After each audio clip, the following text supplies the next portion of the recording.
The brown bunny is what Taste of Cherry felt like for me. Oh, really? That's what I wanted to say. I don't get it. I haven't seen Taste of Cherry. Well, you haven't seen Taste of Cherry yet either, right? That's how it felt for me. Really? This reminded me Alright. of seeing Butcherval a little bit. Beau Travaux? Yeah. Okay. How so? The Uh, brown bunny? Yeah, the brown bunny. We'll get into it later. Yeah, that's what I want. Do you want to start with like any movies you guys have seen Yeah, recently yeah. besides Vincent Gallo? Yeah, ones? let me So this is what, episode 10 of Screen Tongue. Welcome, film fans. We did a Vincent Gallo special, and we watched Buffalo 66 and Brown Bunny. We actually just finished watching Brown Bunny, so we're like in that frame of mind right now. Yeah, it's a very movie specific. puts you in a mood. Yeah. Okay, so Anthony, you always watch movies.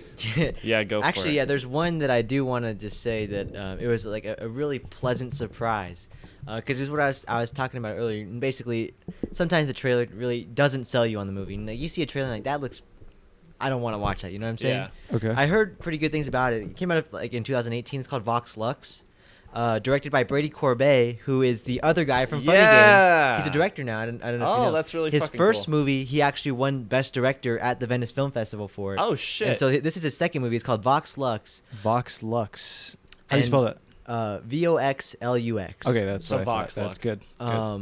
Shot on film, but in a just great photography overall. And so it was visually striking. But essentially, the movie follows Natalie Portman, who plays a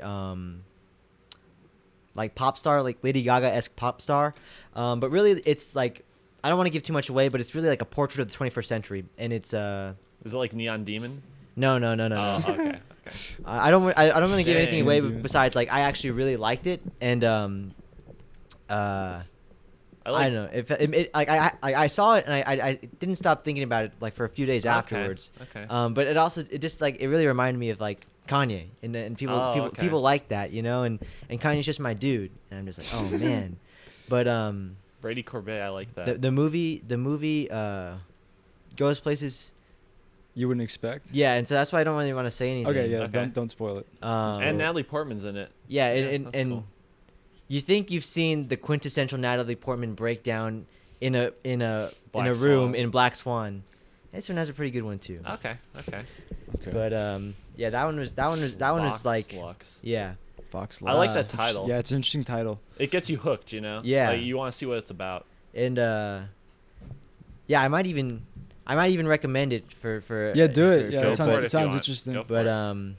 what else did I watch? Oh, I watched Godzilla vs Kong on Friday. Dude, everybody's been fucking watching Everyone it. saw this fucking movie, but I my friend, he's a big King Kong guy. Like to the 2005 King Kong is his favorite movie, so he just likes monster oh movies. shit! Oh shit! I like that And one. so we had already got it. Oh, we saw it in IMAX at Town Square. So we got our ticket a few months ago or whatever. Yeah. And so whatever. But I was telling you guys, I just been working nonstop because I had my regular job, and then at night I've been shooting, and so I was fucking pooped by the time I got there. And so like it was the climax, you know. I don't know. I won't spoil it, but shit goes down obviously, and I fell asleep. I already had it spoiled. Do you mind if it? I don't give two fucks. Yeah, and so it's when Godzilla and King Kong are fighting Mecha Godzilla. And What? And I fucking fell asleep. Mecha You fell Godzilla's asleep in during the this? Mecha Bro. Godzilla part. Oh, Bro. Holy Yeah, I guess shit. spoilers, but like for this movie is under King 2 Kong hours. versus This Godzilla. movie's under 2 hours. Wow. And the plot is essentially that they have to get King Kong to guide them so they can go into the center of the earth because they believe that the center of the earth is hollow, and they believe that they can find some type of energy source so they can defeat Godzilla. But Godzilla and Kong have beef because their ancestors had beef or some shit like oh that. shit! And then I guess in a previous movie, Godzilla killed one of the monsters, and they took his skull, and they used that skull to create Mecha Godzilla. And then that's when Mecha Godzilla comes out of nowhere, and then Godzilla and Kong gotta team up, and It sounds cheesy as fuck. yeah, and it's like, but it's like one of those things too, where like, this is like the fourth installment in like their MonsterVerse franchise, Yeah. and yeah, they've basically given up on giving you like plot or like human characters, and I don't mind. Because like no one goes there really for that. Yeah. And all you can really hope from that is that the human actors that they do have are at least giving fun or memorable performances, whether it be the lighthearted jokes they Yeah. have or just like some sort of emotional heart, which they don't really do. But I was watching it and not just like the clearly storyboarded things of the monsters that just look great, you know, like Yeah. it looks like a fucking like screensaver type of shit, right? But even the way that it was lighting the humans and shit, just the cinematography was great. But it was giving me like really like early Transformers eyes, like the first two. Yeah. And like maybe not for us, but I was thinking like, oh, maybe for a younger generation, you know, they had the Stranger Things girl in there, and that's kind of like their Shia LaBeouf character. What's 11. Yeah. Millie Bobby Brown. Yeah. 11. And she's not as good as Shia, but you know they have like a thing like that, and then it just gave like those vibes, and so I was looking into it, and the cinematographer, lo and behold, he did shoot Transformers 2: Revenge of the Fallen. Okay. It's like, oh dang, I knew something. What was the movie rated? Probably like PG-13. Oh Yeah. man, I feel like it should be rated R. That'd be cool to see a rated R Godzilla. Yeah, like a really just brutal, Yeah. gory like Godzilla movie. I'd really like I to like watch the Garth that. Edwards Godzilla. Actually, yeah, Bryan Cranston Yeah, one. you remember the Halo jump sequence is actually like. Yeah. I remember when the trailer for that came out, and the trailer is essentially they're just showing you that sequence, and that sequence is just great because Yeah, it's Yeah, it was a basically good trailer. I remember. yeah. That. Oh, And they man. had didn't they play the music from 2001 over that? Did they? I think they did. I don't. I What can't part was it? remember. It was like the part with the choir, whatever. But I'm Oh, pretty sure they no, did. it was yeah, it Oh, was yeah, just the like just like overture? that like The yeah, growing ambient like, sound. yeah. Yeah, People always complain about that one because like Godzilla isn't in enough, but I think that's like what makes that's it the better. whole that's the whole That's point. like the and, whole point of Godzilla. like or like of like their take on Godzilla is it's like this thing that's so big and whatever, but you can't see it because the real fear is like within the room that you're in. You know, like even just like in the original Godzilla, the whole thing is about just like post Japan, Post- Nagasaki. yeah.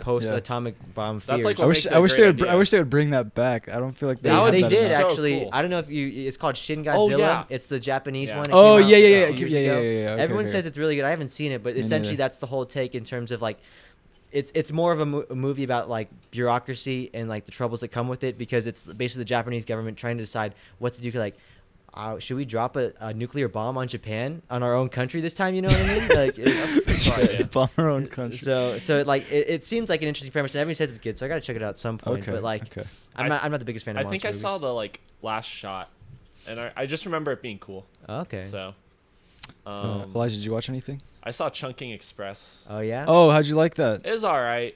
I don't know. Yeah. See, like Oh, you didn't like it? I don't know. I got a little tired. Yeah, me too. I fell asleep during the fucking movie. Yeah, me too. Like I don't know. I didn't even watch it like super late. Like I started at like 9:30, and then just like the ending of like the first story is when I got tired. Well, they said, oh really? Because the second story, I like that one way more than the first. Yeah. The first one's just kind of like, I guess it's cool with the whole like food thing they do, but the second story.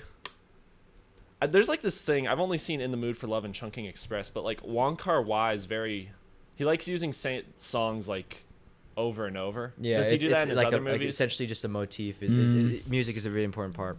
Because like there's this one song, I don't know if you know the song, so I won't say it, but it gets played so much. Yeah. Well, And it's part of the thing because it's like the whole movie is essentially just like his take on Western influence on Hong Kong. Yeah, that's like Chungking Express, the Yeah. two things combining. I don't know. You I- should I don't know. check out Fallen Angels though, because it's essentially Fallen like Angels a looks cool. spiritual sequel, and it narratively it's a little bit similar to Chungking Express, but visually I feel like it's much stronger. Okay. And so like I Yeah. feel like you at least don't want to fall asleep. I've as seen like easily. this motorcycle shot. It's, that Yeah, looks that's so- the- the one it's shot. The That's the quintessential one shot. shot, Like yeah. I don't know, you see that shit and you're like, damn, I want my movie to instantly look like that. Yeah, what I'm you saying? know. But I like the way Chungking Express ends. Yeah, it's kind yeah. of sweet. But it's like I feel like I heard.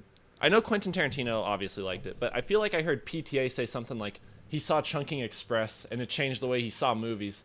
So like, I was thinking about that. It's like, okay, this is gonna change the way I think, and then I see it and it's like, it's not that. Well, that's the whole thing special. because it That's came out of special. left field because you know you're expecting it. It's been Yeah, almost 30 years since yeah. it come out. For them, that's like it's like they're Breathless, you know. Yeah. It's like their I take guess. on I don't know. because like have you seen Breathless? Like you watch it and it's like it's not gonna No, I it's need to not see really gonna change Breathless. our view on cinema because Right. like we live in a post Or Breathless okay, world. That's you a good know? question then. Like, what's a movie that's like dated that changed the way you saw movies? I would say like Ooh, give that's it good a question. decade or two and like another generation they're gonna think that the Dark Knight is like nothing really, you know what I mean? And like it's Yeah. not as Or- cool as it was maybe for us.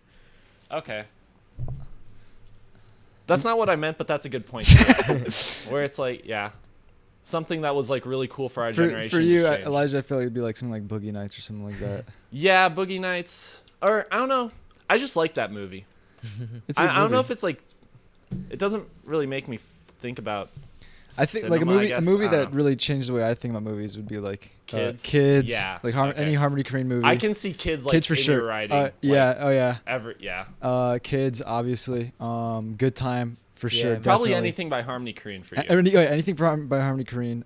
Mostly the first few, like Kids and Gummo, Julian Donkey Boy. Like all those movies really changed how I see movies. Good Time was a big one for me, obviously. What else is a big one? Because do you think it like influences you to make movies like that, or A little bit, at least for me. a little bit. Yeah. It's like Okay.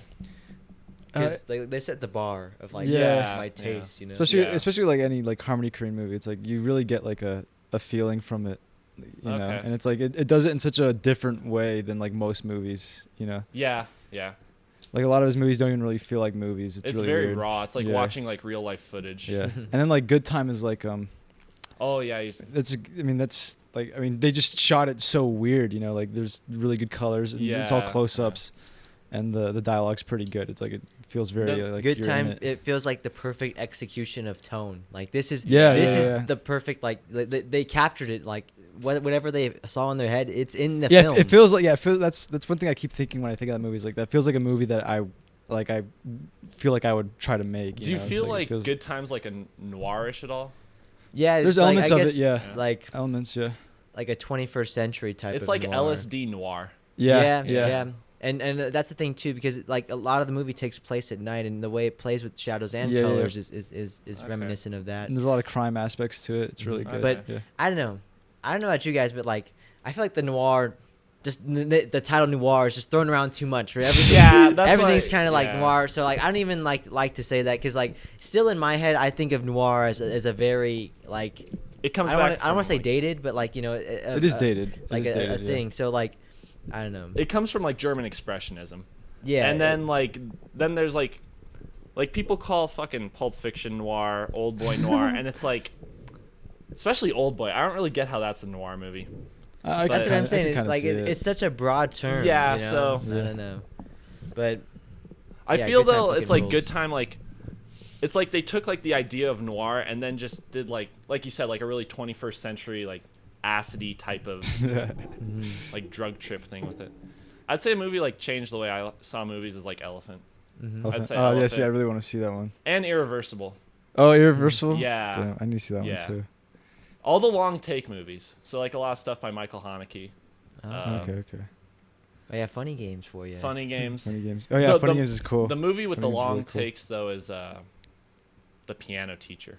There's a lot of long takes. in I was that just one. gonna say, like, Yeah. you love funny games. Like, Yeah. So Oh, man, I want to ask you about what you thought of the long takes in Brown Bunny. Yeah, Okay. but not yet. Not Okay. yet. Don't answer. And then there was. Let me look at my Um, list real fast. to I make sure. watched or Deja and I, because she'd never seen any of the Mission Impossible movies. Oh shit.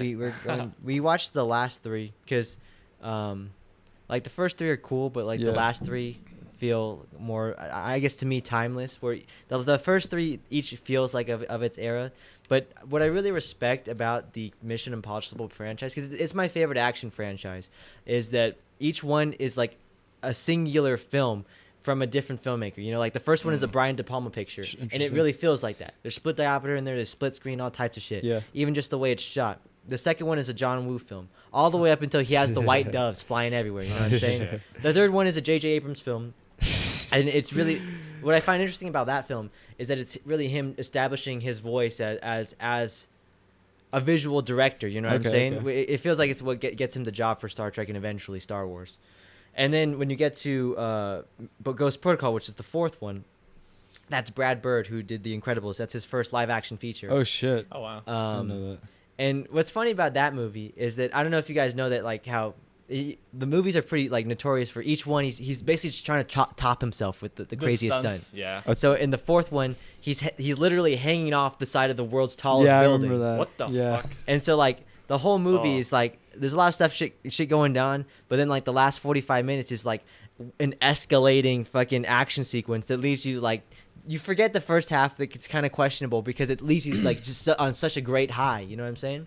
And then the last two he did with Christopher McQuarrie, who was mostly a screenwriter before that. He wrote Usual Suspects, the X-Men, the first X-Men movie. But they had worked together before. And those ones to me feel like, I don't want to call them genuine films, but like I feel like it really did elevate the franchise. And on like the 5th and 6th installment, to have such a fresh voice that made me so excited, you know, into almost 30 years of it, it's just very impressive, you know.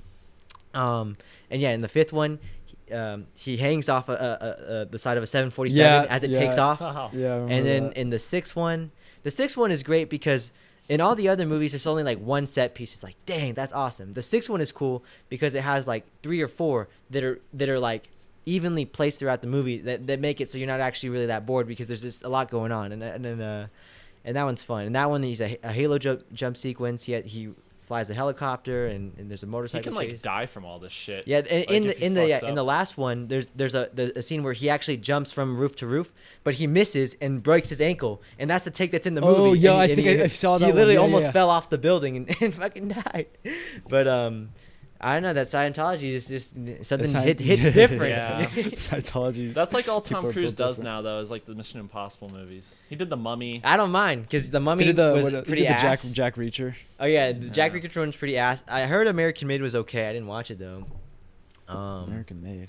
But yeah, I guess sometimes you think like, oh, what if we got like the late '90s Tom Cruise, like, you know, Eyes Wide Shut. Eyes Wide Shut, Jerry Maguire. Magnolia, Jerry Maguire type. Magnolia, where yeah, he's like really once good in a in while, that. you know, like Adam Sandler, at least once in a while, he'll give like Meyerowitz Stories, Uncut Gems. Yeah. He'll give like a serious performance. Punch you know? Drunk Love. But yeah, Punch Drunk Love is You- great. Punch Drunk Love is really weird. Yeah, I think you might like that. If I'll watch it. Yeah, It's pretty I'll watch quirky. it. We got to do a Paul Thomas Anderson episode. Yeah, Oh, I was probably, gonna. And yeah, it's gonna Yeah, take us a while to get I was there. gonna get it too. Like, There Will Be Blood was one of those movies that kind of changed the way I. Oh, okay. I- That's really? fair. Yeah, That's it just had a really big impact on me. And then I don't know.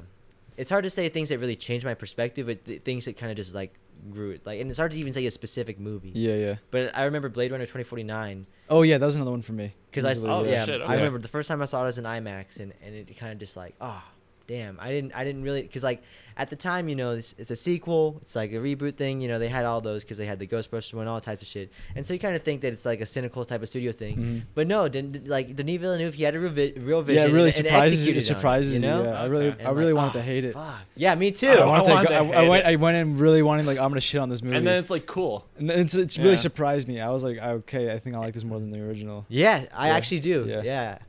But what else did I watch? I'd say Apocalypse Now too. Apocalypse Now. Yeah. Apocalypse Now and The Piano Teacher, because I started like look at movies more as like just like thematic pieces. I gotcha. And then like that's why I don't think I like action movies as much, because action movies really aren't about like There's no Like- real like juice. it's not you know? it's not poetic really, No. and it's like would you consider Old Boy to be an action movie? kind of, but there's like substance to it. That's what I'm saying. Like substance is a there's- pretentious word. Yeah, but like substance, I think that you could put substance Yeah. into an action Oh, yeah. film. Oh, I watched. it's not impossible. The Beguiled. Oh, the so remake. cool. Yeah, the remake though, and I hadn't really heard anything about it when it came out, but I'd always been meant to check it out, and I was pleasantly surprised by that one as well. Shot on film, and it looks great. The photography is great. Sofia Coppola won like Best Director at Cannes. Yeah. For it, yeah. And I think the movie does a great job of establishing the relational dynamic of a whole bunch of females of different ages that live together. Because every time there's That's like interesting. even just a little bit of conflict, it gets under. You're like, oh god. It gets oh, under God, your yeah. skin. Not even like in a creepy way, but like you just get a little bit like stressed. You know what I'm saying? Yeah. It's so like Colin Farrell's in this movie, and Oh. and he's it's an interesting watch if you ever Okay, get okay, around to it. okay. But He's doing some interesting movies now. I think in the Like, last 10 years, Colin Farrell's a pretty underrated actor. Like everyone knows him as a household Yeah. name, but like he's gone from being like the leading man of like a Miami Vice and whatever shit from before to really being like an actual character actor. You know, like where he kind of like fits the part that he's playing. Yorgos Whether it be Lanthimos, yeah, with Yorgos yeah. Lanthimos and this one and Good. he it's someone that I'm always happy to see in the movie. Yeah. He was in what was it? Was he in this movie called Seven Psychopaths? Yeah, because he works with Okay. what's his name? Psychopaths. I hear that's a fun movie. Francis. Yeah. It's the guy who did 3 Billboards Outside Ebbing, Missouri. Oh, Oh, Ryan okay, McDonough. okay. Oh yeah, Ryan McDonough. Martin McDonough, right? Something like Ryan McDonough's a hockey player. But It's like a defenseman for the But yeah, Rangers. he was in the Guy Ritchie movie, the last one, and he was my favorite part of that Oh. movie. So Cool. whenever Colin Farrell shows up, it's a good time. I've never Gotcha. seen a Guy Ritchie movie. Oh really? I hear Snatch is good. Snatch is good. I mean the Sherlock Holmes movies with Robert Downey Jr. They're at least a little bit they're fun watches. Like I don't know, but I don't know. To me, Guy Ritchie He's like a comedy he's action. never really evolved. I don't think I've past seen his- too many. his- I haven't seen too many of his stuff. movies. Yeah. either. Yeah. But yeah, I've only seen like half of them. Did he do? Gotcha. He didn't do the Kingsman, did he? Mm-mm. Okay. That was Matthew Vaughn, and I actually really like and respect Matthew Vaughn. Oh, okay. Don't put dirt on his name. He did the first Kick-Ass, but his Oh, Oh, okay. okay. Okay, then I like him. yeah Yeah, I he's, like he's that. fucking I like the fucking first cool. Kick-Ass. He did X-Men First Class, which was like the one set in the '60s, which is I think it's a pretty cool movie. And then if you guys haven't seen Layer Cake, I'm fairly Layer certain. Cake. Layer- I'm That's a fairly cool certain name. that's the movie that got Daniel Craig the James Bond franchise, because like that's essentially. Is that like a politics movie? Nah, it's like a crime movie, like a Oh, British okay. British noir, Layer neo Cake. noir. Layer Cake's a cool name. But and then yeah, Matthew Vaughn did the Kingsman movie. Okay, Oh, okay. I remember Kingsman. I didn't know that. Yeah, he's a cool guy. You say anything interesting, Norby? What's that? Anything interesting in the last 2 weeks? Let me think. Movies. Not recently. I haven't seen too many movies. I watched. Have you heard of Aeon Flux? Oh, that's Animated that's series? Not the movie. Not That- the movie. Oh, okay. the animated That's series. the song you use. For Yeah. screen Oh yeah. time. It actually. Oh yeah. So Yeah. yeah. Screen. I forgot about that. Yeah. Screen Tongue has roots in Aeon Flux. Because I stole one of the animations and used it as the intro after editing the shit out of it. But yeah. So is it good? Do you like it? I like the shorts a lot more than the actual show. The shorts were really creative. Okay. Kate saw them too. She actually bought the DVDs. Thumbs up. Yeah. Did you give it a thumbs up? Thumbs up. One thumb up or two thumbs What, up? Kate? What is a movie that is like changed your perspective on cinema? What?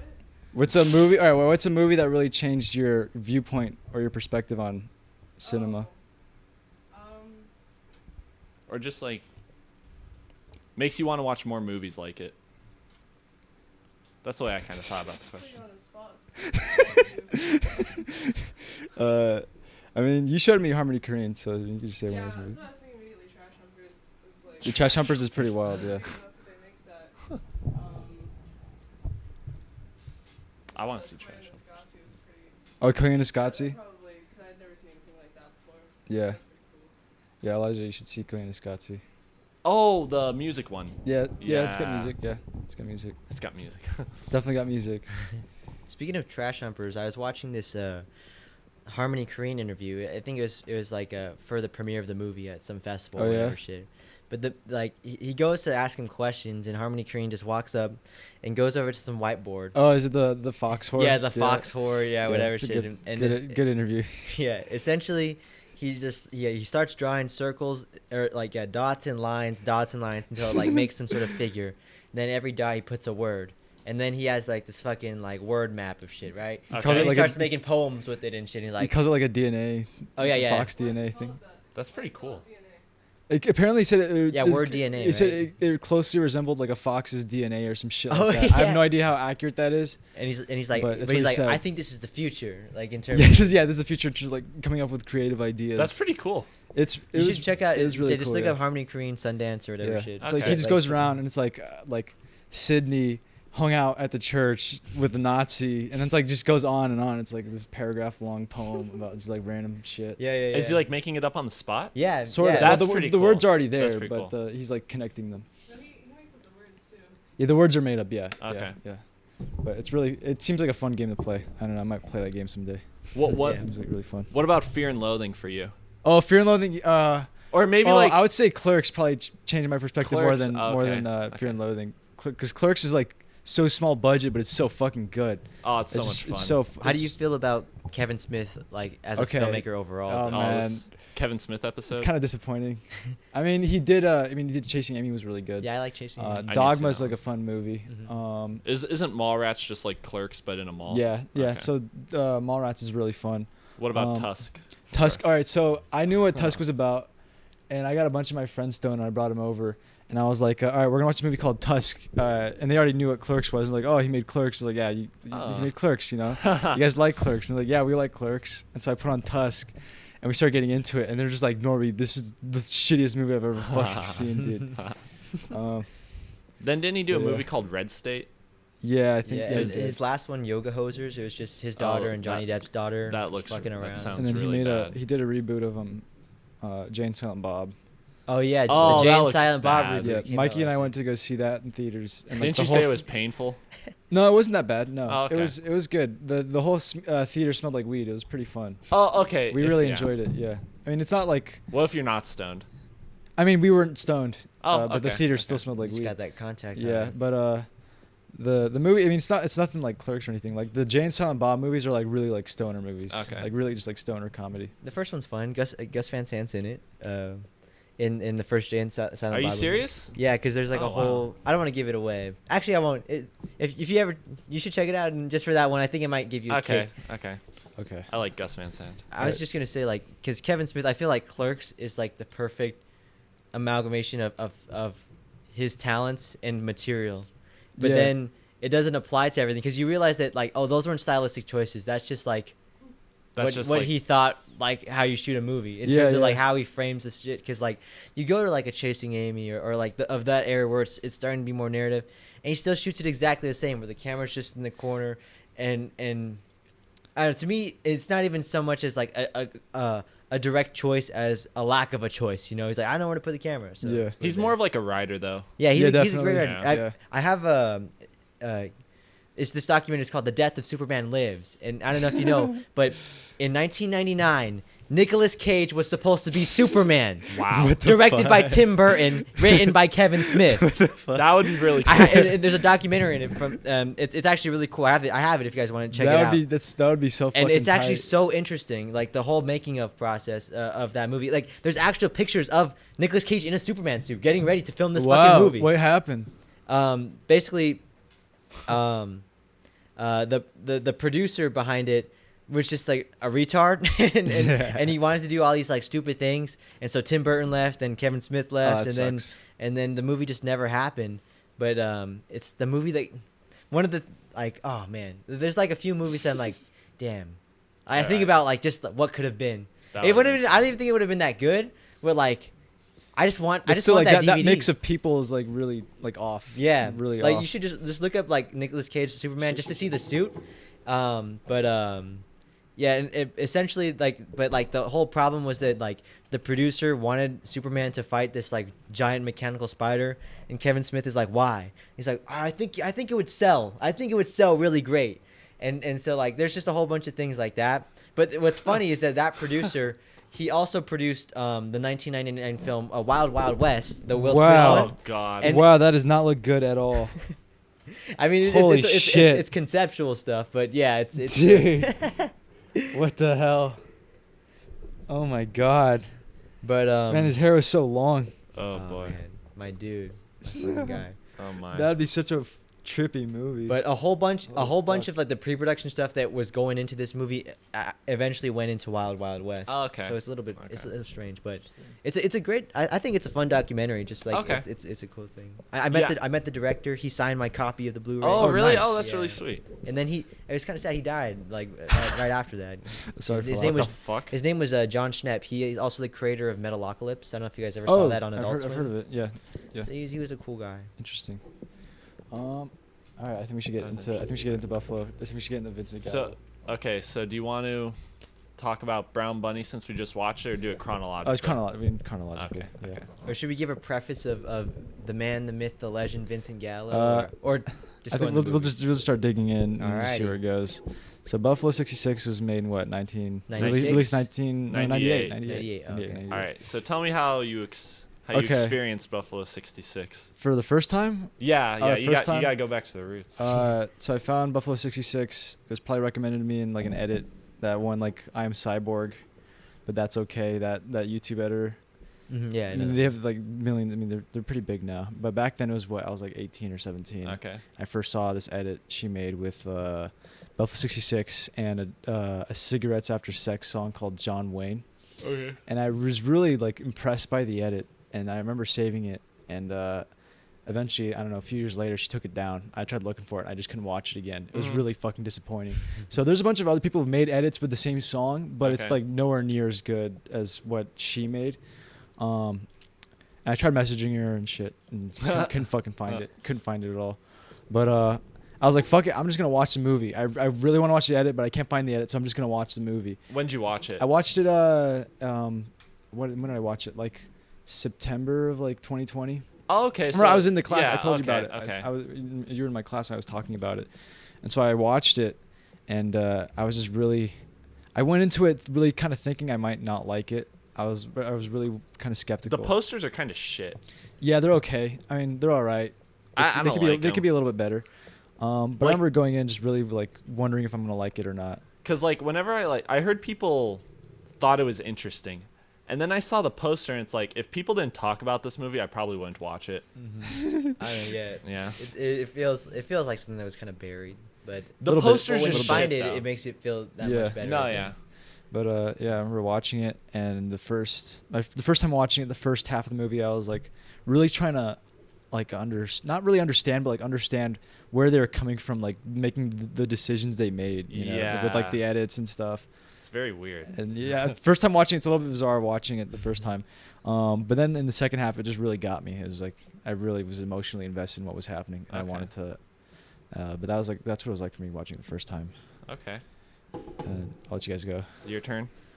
I watched it after you tell me. Have you ever seen this movie Buffalo 66? Yeah. And Have then had you heard of it before? No, I never heard of it, Okay. but I do remember seeing the cover for it because like Yeah. I'd be on IMDb and shit. Like, so I was like looking at the cast movie, like, oh, let's see what Christina Ricci's in, and then that's in it. You know, Yeah, so you Christina kinda Ricci. see- Yeah.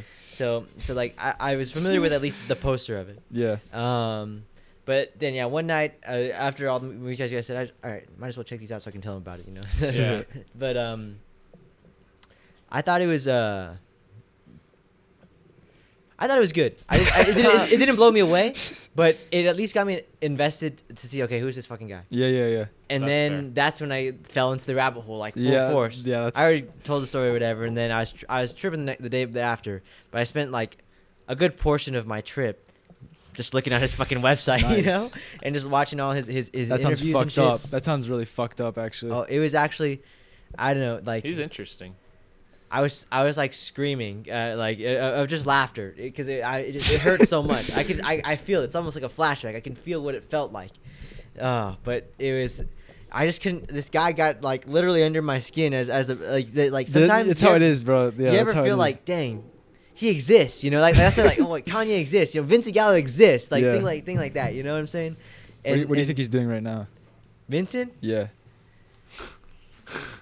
I Probably feel some like weird shit. Definitely Yeah. something fucking weird. honestly, yeah. If I feel like he just takes long walks, like he probably just takes. I feel like he long does walks. like what is it called, like wine tasting or some shit. You know? What I I mean? feel like he's like one of those But people. he that- doesn't drink alcohol. Oh, does he not? He doesn't do any drugs. Or shit. whatever. That's at least what he claims. He said that for like the past 20 years. I feel like he counts holes in the wall on the ceiling.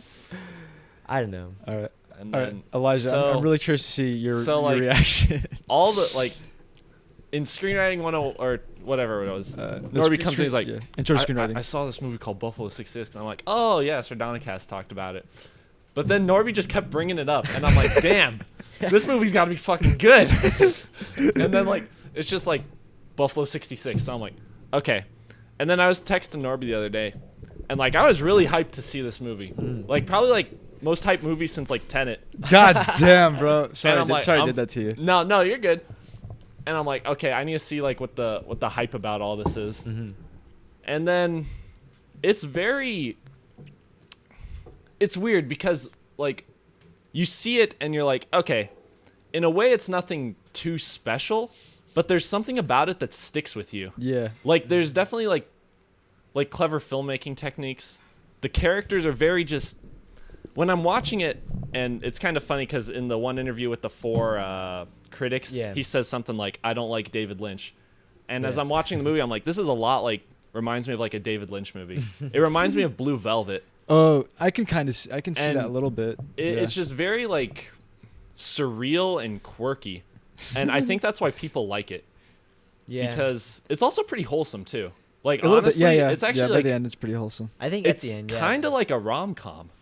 Yeah, yeah. In my And I don't really, I'm not. in my really into movies. in my rom-com class, like what's your favorite rom-com movie? Say Buffalo 66. I know I did. I was thinking, I was like, I don't really like rom-com movies. I was like, oh, Buffalo 66 totally counts. Did Put anyone that say in. anything? Nah, nobody said shit. No one did. No. They probably don't even know what the movie is. Maybe, yeah. Fuck, dude. This is like, if you really look at it through the lens of romantic comedy, it's fucking like, it kicks ass. I guess, Like- but like the thing is, like, at least romantic comedies, like they have that buy-in that okay, you can accept the outlandish premise. But this one, it starts so real. Like, you know, it's that wide shot of him coming out the prison, and you're like, okay, this is supposed to be some type of real life shit. Yeah. And then if you're accepting that, like, he basically kidnaps this girl, and then they fall in love or whatever. So it's like perfect Stockholm syndrome type of shit. But like, It's very yeah, I buy it. quirky, I though. buy it at the end too when they get together. But like, I'm just saying, like, at the end of the day, like, it's a little bit funny. Like, I don't know. Like, Would okay, you? All right, go ahead. I Go think ahead. the beginning is very effective. So What- like what about it? shows the picture of him with the little dog. It says like Billy Brown, and then you see like that big like far away wide shot of him walking out of the prison. Yeah. And then he sits down on the bench, and there's that like Yeah, the collage. there's like that yeah. solemn piano music playing, Mm-hmm. and then it's just such an. I thought it was a very effective way of relaying like passage of time. Right, yeah. Yeah, you really like you see all these like I don't even collage is the best It's a way to collage, describe yeah. it of just like all these things he's doing in prison, and in a way for the movie to start where it's at, there's not really a better technique to describe what he's went through. Like I felt that scene It was. very It's emotional. interesting how at first because I remember watching it the first time and I didn't know how to feel about that because I don't know if it felt like gimmicky or what, but it's an interesting technique because nobody else really does that. It's almost like a scrapbook. Yeah, You know, it's really yeah. interesting, like a scrapbook of images. In a way, it's kind of gimmicky, but I thought it was very effective. Like, Yeah, I'm I like- agree. It's effective. You Then- get it, And like, you really I don't get it. remember like all the shots, obviously, but there's like one where he's just like sitting in the shower, like crying. Yeah, yeah. And I think it's the Yeah. center frame, and it's like, damn, this is like just like a theme stated of like what his life's been the past 5 years. Yeah. And I just thought that was like a great way to start the movie off.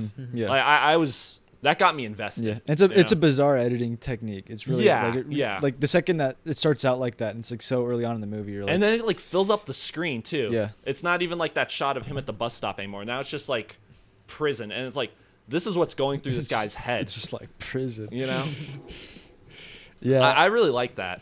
Interesting. That's probably one of my favorite parts in the movie, and it's like within like the first 5 minutes. Yeah. But okay, so the part where it starts becoming like a quirky comedy is like this whole like pissing thing. I want to talk pissing about gag, the pissing thing 'cause so bad. They talk about it in Sardonicast, and I felt the same way.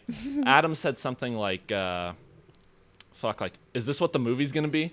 Yeah, because you think like, is he just gonna be going everywhere trying to find a place to like take a leak?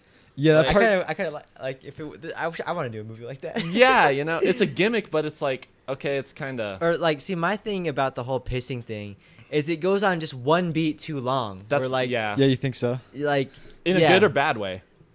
I wouldn't even. I like. I Because when mean, he good or finally does bad. take a piss, I like laughed out loud. You know what I'm saying? Like, finally. You know what I'm saying? Because like I forgot about it. And like, yeah, It's a he had good he had to build-up piss. to He had it. to fucking piss this whole time. The way that scene's framed too, where he like walks out and then he like goes up against the tree, and it's shot from inside the car. Yeah. And it's just like framed perfectly, where it's like Christina Ricci's like on the left side of the screen, and then Yeah. you Right, see but him. is He she on just the- stops and he like.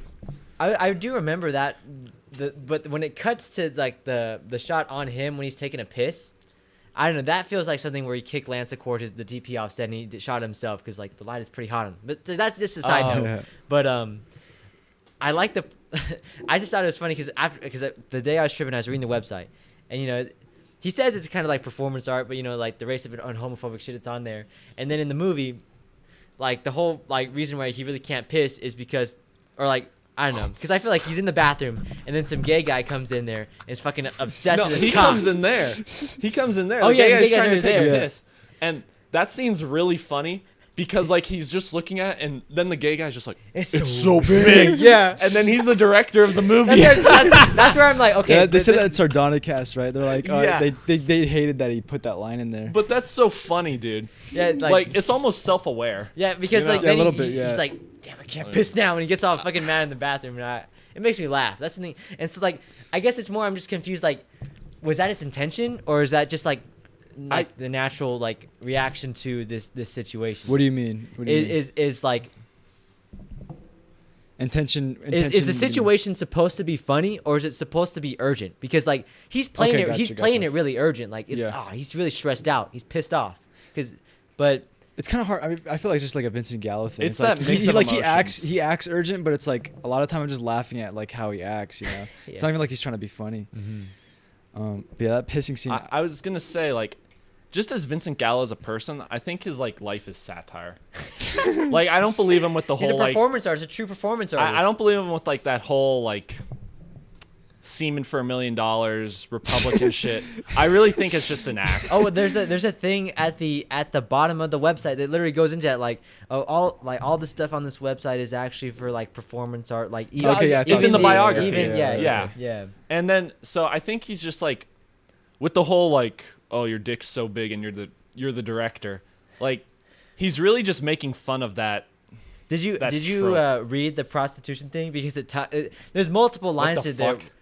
where it's like, yeah, if you're not certain you're prepared for this, make sure you watch that one scene from the Brown Bunny to make sure you can take all of me. Yeah. And it's actually, I don't know. It was, In the had me part where dying. he's talking about the semen, he's talking about like If you're his Jewish, I'll give you a offspring. discount. Oh, really? Like, he's like, Oh, if you're gosh. if you're Jew, of Jewish right? descent, I'll give you a discount because if my child decides to go into the film industry, then the Jews in the industry will look positive upon. There's no upon way it. he's Dude, serious he did. about that shit. I don't think he's serious, but it's funny that he said that. No, 'cause, No, there's yeah. another thing where he's like, redheads, fat chicks, and even black chicks. I'll take anyone as long as you're a natural born female. And so Oh Christ. I don't know. It was funny. Yeah, his website's, He's very his website's pretty provocative. nuts. He says something in the sperm part where it's like, you don't know what the effects of a well-hung male on a daughter can be, but it won't hurt anything. Fucking Vincent Gallo. Then like after well-hung in parentheses it says see the brown bunny. Like, I didn't think we were actually gonna. Well, we'll get there. All right. But so after the whole pissing scene, I do like that conversation he has with his mom on the phone, where essentially like at first like how does like because he's just hotel. like tell him, oh, I'm doing okay, whatever shit, yeah, we got this nice hotel, got my wife here, whatever shit, and then but he makes the mom feel bad about it, right, and then that's where they had to go, but then essentially he's the one digging himself into this hole, Yeah, right? that whole phone conversation is like the catalyst. It's like he digs himself in Yeah. the hole. I was like, all right, you want me to go get my fucking wife? You want me to go wake her up? I'll bring her. And Yeah, she- and I was like, yeah. I'll go get her right now. I'll bring her over right the fuck now. And that's what I he's actually like- respect the whole characterization, because like he really like the story commits to it, you know, in terms Yeah. of the character, because Yeah, like it does. yeah, I like that about it. I like how just his character repeats things. Yeah, It's almost like it's not a stutter, but he just has to say things multiple that's times. like a real like Italian thing. Like, Yeah, like I've yeah. been in Italian houses and they all do that. They all do it. It's really funny. It's like you don't get the point the first 6 Yeah. times. Yeah. Like the whole spanning time thing. Spanning we'll get time, there, yeah. but it's really quirky too how he meets Christina Ricci. I really It's just like. He's saying like the that F whole word a bunch part, of yeah. times, and then she's just Oh yeah, don't say that. their first interaction's literally just like don't say that, and then they end up falling in love. It's just like it's funny. I like how oh man. This is like the whole pissing. This reminds me of like the whole pissing scene. Like, and the fact that he kidnaps her is like I really feel like the character's genuinely like mentally ill. Yeah. You know, yeah, like he's pissing. Wow. Like the fact that he's trying to look for a place to piss and it's like so hard and he can't piss like outside or anything. It's like it feels like he's like really making weird choices. Oh, I Like, love he's that not in part a good too. he's not in a good frame of mind at all. Mhm. When he's in the parking lot, he's trying to take a piss on the wall, and then someone sits there, he's like, "Damn it!" Yeah, somebody gets in the car. It's Yeah. like, dude, just fuck it, just piss. Yeah. It's like I would just pee. I wouldn't care. But After- it's like he's just like it's ruined. I can't do it. Yeah. He has like OCD. Yeah, he has OCD about pissing. Maybe that's Just- the whole character thing. I I think that's probably it. Now that I'm thinking about it more, he must have had some self-awareness that this is pretty funny. Because then when he gets Christina Ricci and gets in the car, he's like, "Is this stick shift? I can't fucking drive stick Yeah, shift, it's right?" like, I drive Cadillacs. I I drive drive luxury luxury yeah, cars. yeah. That part's funny. I like to, or this is kind of all over the place, but like after he pisses, he comes back in the car and he's like, whew. It just goes on just like you said, just a little too long. Yeah. And it's just like goofy shit like that. This reminds me of something. It's about Vincent Gallo, because I was talking to somebody about this. But like, how do you guys feel about like performers or actors who have a great like screen presence in terms of visually, but then the moment they say a word out loud, it kind of like this is a little bit goofy. Because like Vincent has a really like distinct face, but his voice is so weaselly that like I don't know. It's not that I don't like it because it feels so distinct, but like I was watching some student films that had that problem where their actors looked great on camera. Yeah. And the moment they started talking, it really took me out of it. It's like, oh shit. Interesting. I see what you mean, because in Buffalo 66 he has a lot of lines. Yeah. And he's saying just weird shit, because that's just like the character. But then after seeing the Brown Bunny, I think it's like performance driven, or like it's based on the character. Because in the Brown Bunny, like I thought he was kind of like a tough guy, you know, and in here it's like he's just weird guy.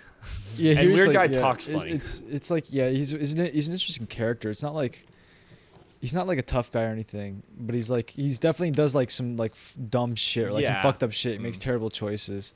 But he's also like really dumb. Like you can tell he's like dumb and like kind of fucked up in the head. Yeah. And, you know, I can't say that's like through any fault of his own. I mean, he grew up in like Buffalo with these fucked up parents who like killed his dog and shit. Oh, that shit. That part's pretty And depressing. they, you know, and they tell him like, oh, I wish we never had him. I wish, you know, that's the day I missed the game. Blah blah blah blah. So I mean, it's like it's easy to see like why that character's so fucking weird. Yeah. He's, that's fair. I mean, and he's even like, he's a loser too. You know, he's like Yeah. an incel basically. Yeah. He says he's had girlfriends, but it's like, man, I don't think he's really. He's like this 30-year-old. He's who's like a virgin. Yeah. He like says it to people to sound cool, but it's like he really hasn't experienced pretty much much. life. Mm-hmm. It's pretty sad too. Oh, Like yeah, it's like a real sad. romantic comedy, but it's also like a tragedy. So that's one thing about this movie that I hear people talk about, like especially with Christina Ricci's character. Like people say she's pretty hollow. And like I can get where they're coming from, because like she's like constantly like nurturing him and like trying to like treat him nicely. You know? She does never get mad at him. She never gets mad, right? That's she the has thing, like no there's dynamic. There's no real conflict between them. No. Besides like don't say that. Besides that, she's just kind of. It's almost like I just saw her. The thing about her character that I had to accept was like this guy being so weird just like turned her on. So she sticks with him. It's like not even like sexually, like emotionally. It's like the first girl from the Brown Bunny who kind of is like, "Can you come with me?" And she's like, Yeah, that's what they're And then reminding like me of, that's the yeah. whole movie. It's that's the one thing. That's how I'd like rationalize it. Is like she's a character that's like really goes with the flow and just kind of sees where like life takes her. And it's like, oh, this crazy guy's a kidnapping. He's like, fuck it, I'll just see where this goes. From like a few reviews I've seen, it seems like people really like her performance in this. Yeah. Oh yeah. So what do you think is like good about her performance? It's an interesting question. Personally, I think it's like her physical presence. Yeah. Because her face. It's something Yeah, about her her face- face. her face is very and her eyes soft, is you know. There's I forget who said this in a video. They're talking about the costumes, and I think Vincent chose a costume for Christina Ricci, and a lot of people were talking about like, you know, the colors he chose, and like you know, she's very pale. She's like Yeah. the and blue it's all eyes, cream. and it's all, it's like really just like she almost looks like an angel, you know, like a fairy. Yeah. She literally looks like a fairy. Like she has like glitter on her fucking heels and stuff. And she even has like a tap dancing part and whatnot. Even dude, his fucking his shoes. So somebody was talking about, they were connecting it to the Wizard of Oz, because he had red shoes. Yeah. He had red shoes, and they were almost like, it's interesting. I don't know if there's any like connection in the plot, but it's interesting to think about like how Vincent Gallo's character might be like Dorothy, and she's almost like the good witch, whatever the fuck. Yeah. The one who guides him. The one who guides Yeah. him. But I don't know. There's some interesting connections there. I haven't dove too deep into them, but the costumes are interesting. It's interesting that you bring up the Wizard of Oz, because after like watching the movie, I kind of thought like a movie like this feels very 50s-ish. Yeah, it What do you- feels what do you mean? nostalgic. Like even just the title Buffalo 66, it Yeah. feels like it's something that has roots. You know what I mean? Yeah. Like I feel like it could be like an Elia Kazan type of movie. Oh really? Yeah. Or I feel like it could be like an Elia Kazan. I don't know. I've only seen Streetcar Named Desire, so I don't really like understand his style. Yeah, but like that's a the only one movie I've from that era where it's just like a guy gets out of jail and he's like, I need to take you to see my parents, and then she like complies with it, and then it's a whole like, not damsel in distress, but just like female that follows the male lead type Yeah. of thing. Yeah, yeah. It feels very traditional. It does. I You know? see what you're saying. Yeah, it's a little bit. I see where you're coming from. It does feel like that. It's a little bit more like It feels a little bit more modern though. That's what I was gonna say. Yeah. The whole relationship he has with his parents feels like a modern take on it. Yeah. in terms Yeah. of- that the It's whole like a sequence in retrospect. there. Yeah. Yeah. And speaking of that, I already talked to you guys about it before, but just like the like obvious Ozu influences that are on the movie, especially in how okay. he shoots that, like the way that like it's framed, that like the table's like super long and it's far away. It's very Ozu like. I wanted to interesting. talk about that because I found those scenes very interesting. Yeah. Those scenes were like super visually and even just how stimulating. they're lit, it's very. I thought it was just because like each time the camera moved, like the way they're framed doesn't look like it should fit. Yeah. There's something exactly. like fucked up about like the table. Yeah, it's really weird. like It's how like it's like it looks like it's wide, but it's not yeah. wide. So it's like if they shoot it from here, it looks like if they move it here, you wouldn't be able to see these two people. Yeah, yeah. But then they move it here and you can see them like perfectly well. Yeah, it's interesting. Like how they do that. Well, it's because like if it was a real table and they had the camera right there and the 3 actors were right here, probably have to shoot at a wide lens like an 18 Yeah, or yeah. a 50, Oh. or no 18 or like a 24 maybe. But he's probably like it looks super goofy because it's the distortion shit. So you Yeah. probably want Yeah, to shoot that. like, yeah. with There the was no 50. distortion on it, so it was kind Yeah, of weird. and so on the 50, you have the camera over there, and you probably cut off here, but the distance is felt, you know. And Oh, Yeah. okay. So then it feels you more can even like tell in just the way that the walls are shown in that shot. It feels compressed. You know Yeah, what it I'm does. saying? The- Oh, okay. You can kind of tell that the camera's like, you can tell like it really cuts off. And I like that because that felt like more of like a creative decision in terms Yeah, yeah. of like the house is stuffy for him, you know, like Yeah. everything feels pressed I down. mean, he does that. I mean, just not exactly that, but he does like he does a similar thing with the car where he's talking to her in the car, and they do like a shot on like each side of the car, like this is the front, this is the side, this is the back. Yeah. So he does yeah. that several times. I don't know what he likes about doing that, like why he decided to do that. I guess he just really likes that. It's just funny how like there's so much like cool camera stuff going on in this movie, and then he makes the brown bunny. And that's I also I don't know if because like there's one scene after the whole dinner scene Uh-huh. where it's like at nighttime and it looks like a completely different movie. Yeah, And I have yeah, yeah. I have a theory that that's the stuff that Lance Accord shot, and then the rest of it is just Oh. Vincent because Maybe. it really does Maybe. feel different. Like, Is it them going to like the bowling alley? I think so. Yeah. Okay. What'd you guys think of the parents? I thought the performances all around were really good. Yeah, they were. I thought like they were great. Yeah. I really thought they Yeah, the whole both dad did great performances. being a little just too nice. Yeah, he's a to little bit. Christine. He's like He's really pervy. pretty pervy. yeah. Yeah. And then the mom, she's just crazy. Yeah, the mom's bizarre. It's dude. hard to act like that, you know. Like they're very well-defined people. Yeah. They didn't feel like actors, Yeah, I really like. They feel like real. They do feel like real people. even though they're Yeah. exaggerated. They don't feel like there's someone like putting on a guise. Yeah. Did you hear how like Angelica Houston's wig cost like 20 grand? Which Holy is like, fuck. I Which didn't is know more that. than like all the other costume budget no idea. combined. I had no idea. And like Vincent, he's like he called her like the biggest bitch of them all. He said she was the reason they ain't getting to con. Oh yeah. Oh yeah. But I wouldn't spend $20,000 on the wig. Fuck I that, just no. get another actress. yeah. You know? Yeah. Fuck. What was it? Like and you know like the scene with the dad when he sings the song. Like apparently that's Vincent Gallo's real dad. That's a Yeah. song that he Wow. recorded. Wow. That's pretty cool. I love really, how that's shot. I really like that whole sequence. That part's weird. I really That's like a like it. David Lynch part. Yeah, Yeah, it is. yeah. Yeah. It stands out for sure. There's only that part and the tap dance part really stand out as being Yeah. like really just Like out, magical out of the, realism yeah, type like of yeah, it's like thing. really Yeah. stands out. Surreal. But I The- like the song. I really like the song a lot. Yeah. I like the King Crimson song. Mhm. The tap dance one. Okay. Yeah. What do you think about the choice of having it be like obviously like lip sync? That's because they. So people are always asking questions about that. You know, like the people are always like wondering, like, Yeah. oh, was he actually singing it? Was it lip sung? Oh, obviously it was lip Yeah. synced in the movie, but like the character itself, was the character actually singing? Oh, okay. Or was it lip sync? The choice to have it like so, I don't know. It's interesting. Because then if it's like actually the character singing it, then the world they're living in has to have some type of like fantastical element about it. Yeah, a little bit, or like there's something. Or that's just the way like she perceives it. Yeah, I But think yeah. there's like a weird. So yeah, stuff like that really make me think about like there might be like a weird magic to like the world. Like it's a little bit more fictional. Or there's a magic to Christina Ricci. I think there's a magic to Because Christina those Ricci, yeah. both of those scenes happen with her. Yeah, I agree. I was So, talking. yeah. Yeah, I was thinking about that. I was like, both of those are with her.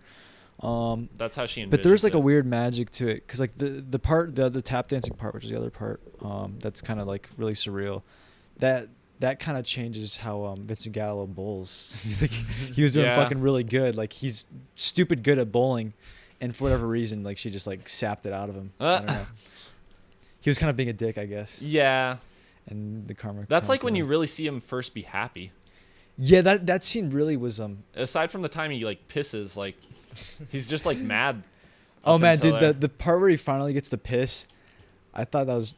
I think it's so funny that Christina Ricci didn't leave. Yeah. Like that was a perfect opportunity for like, and he is really dumb for letting her, like for Yeah. doing that. Like that is dumb. Dude. That is like some dumb shit. That's what you Dave don't was saying leave when to we were go watching. piss. Yeah, Yeah, just you- run, just run. That's Yeah. why there's something weird about her though. yeah, there's something weird about her. She's I'll get more into like the psychology, like the character and stuff like that. There's some weird, interesting stuff with that. I just like too how in that scene, like how far are they? Were like 60, 70 feet away, and she just like tilts her head and he looks like, "Don't look." Yeah. Like he's just so Oh, he self-conscious kept and on saying that, insecure. yeah. But yeah, I mean, so there's definitely Um, there's some interesting stuff going on. What do you think? Oh, yeah, Mickey Rourke's in it too. Yeah, he was The bookie. I like. What do you think about the whole like? That's like the plot device part of the movie. Yeah, it is. Where That part, like, I really like the idea of it, and like I like his character seems like interesting for as short as it's in there. But I also feel like that's like the least interesting part of the movie. It feels so out of left field. Yeah. Not even in a feels good very way. plot heavy for a movie that's Yeah. very abstract. Yeah, exactly. It definitely feels like whenever that part comes up, that's like the low for me. It's like Yeah, that's I'm just fair. we just get through the scene and we'll get to the good stuff. Yeah. pretty soon. There's just so much the movie has to offer though too. yeah. It's definitely not like one beat. No. Oh fuck Like, no. I thought the movie was gonna be just like they go to the parents' house and then the parents, it like turns into like a horror movie or something. Oh, like But, but like, like of ending thing. Yeah, exactly, something like that. And then the parents are really just like the first act. Yeah. And Yeah. then there's just like different shit that goes on. yeah. Like, I don't know how he structured the script. It's not even so it's like the midpoint is like when they leave the house, but it's weird Yeah. because it's like the Mickey Rourke part, the Ricky. that part is kind of like breaking it two almost is like where it's located. It's really weird how he structured it, but it's like first half is like parents, second half is like everything else. Yeah. But I like the bowling part a lot. That part is Bowling really part's good. cool. I mean, like pretty much every part is pretty good. Watching it a second time, especially, I didn't really appreciate the parent part as much as I did the second time. Like watching it the second time, okay. the emotions are a Okay. lot more like you can really Yeah, it's feel my it. favorite part of the movie. Yeah, you can really feel the emotions a lot more watching it a second time. Okay. That's like a big part of this movie is like feeling the emotions. Like Yeah, you it's can- very emotional. yeah, you can really tell that like I don't know, it's like Vincent Gallo is like such a loser. Like being a 30-year-old virgin, no job, just got out of jail. Yeah. Like that is like you're like scum. Like you're like at the bottom of the society. And he went to jail for like he didn't even go to jail for something cool. No. Wait, yeah. Why did he go to jail? I don't know. Because he's going to jail because he bet on the Bills to win the Super Bowl and they didn't win and he didn't have the money to back it up. 10 So grand. the bookie got him. Yeah. So the Yeah. bookie's like, you're gonna take the fall for someone else. Like it's such like the most limp dick way to go out. Yeah. You know? It's not like at least if he would have like hurt someone, it's like he has like Yeah. some like self-respect for himself. Yeah. But no, he's just like a total loser. You know? You feel Oh, bad for the guy. That reminds me of the scene when they're at the restaurant and then the girl he used to have a crush on comes in. Wendy Bolson. Yeah, and then Wendy she Bolson. starts basically like making fun of him. Yeah. That part was fucked up. Yeah. Oh It's yeah, because sad. like Yeah. he tells Christina Ricci to call herself Wendy, right? Yeah. When they go to Yeah. his parents. Just like when he asks her name, she's like Layla. And he's like Layla. Nope, that won't do. That's no good. That's funny. And the part where she gets in the house, and his mom's like, "Oh, what do you want?" And she's like, "A rum and coke." And just his expression, he's like, "What the fuck did she just say?"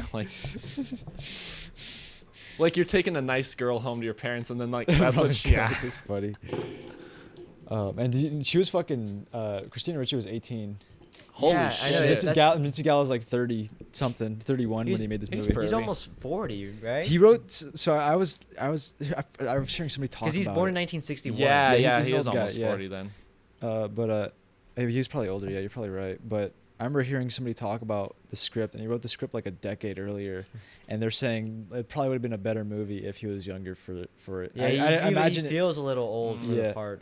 like I imagine the movie is like with a younger man, it would be more appropriate for sure. I Yeah. think it would With be a an lot older better. man though, it's more sad. It's more like, sad, This yeah, for guy's sure. like, That reminds me of like The Master, where like it's Uh-huh. technically like Joaquin Phoenix is supposed to be like in his late 20s, but oh yeah. But- he's but, just not. yeah. Yeah. I don't know. I need to see The Master again. I know what you mean though. I think the part where he's talking to Goon at the table when he's like going into prison. Mhm. He's like, make sure you send this on June, any day in June. And then he talks about Scott Wood, and he's like, I'm gonna kill that guy. Yeah. Right from the security guard's like, I'm gonna get out, I'm gonna kill that guy, I'm gonna Uh-huh. shoot him. That part kind of set up like the motivation for like the Yeah, climax, right? yeah. It's- A little bit of exposition, but it's like, it's interesting. yeah, You know? yeah, Like he's putting like an entertaining spin on it. yeah. It was still interesting to hear him say he's gonna kill somebody, Yeah. and seeing him like afterwards still talking about that, like he goes and he gets a gun from the locker, you know, and you're like, oh, he's really gonna kill that guy. yeah.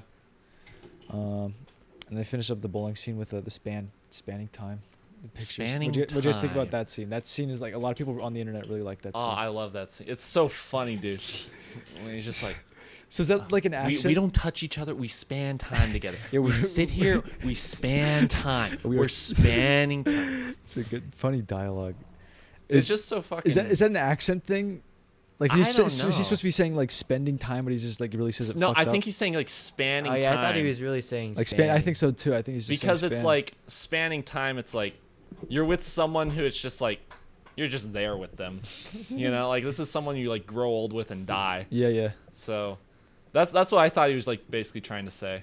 It's Yeah. just so funny how he says it though. Like she's just Yeah. trying to be like nice and cute, and he's like, "Don't do that."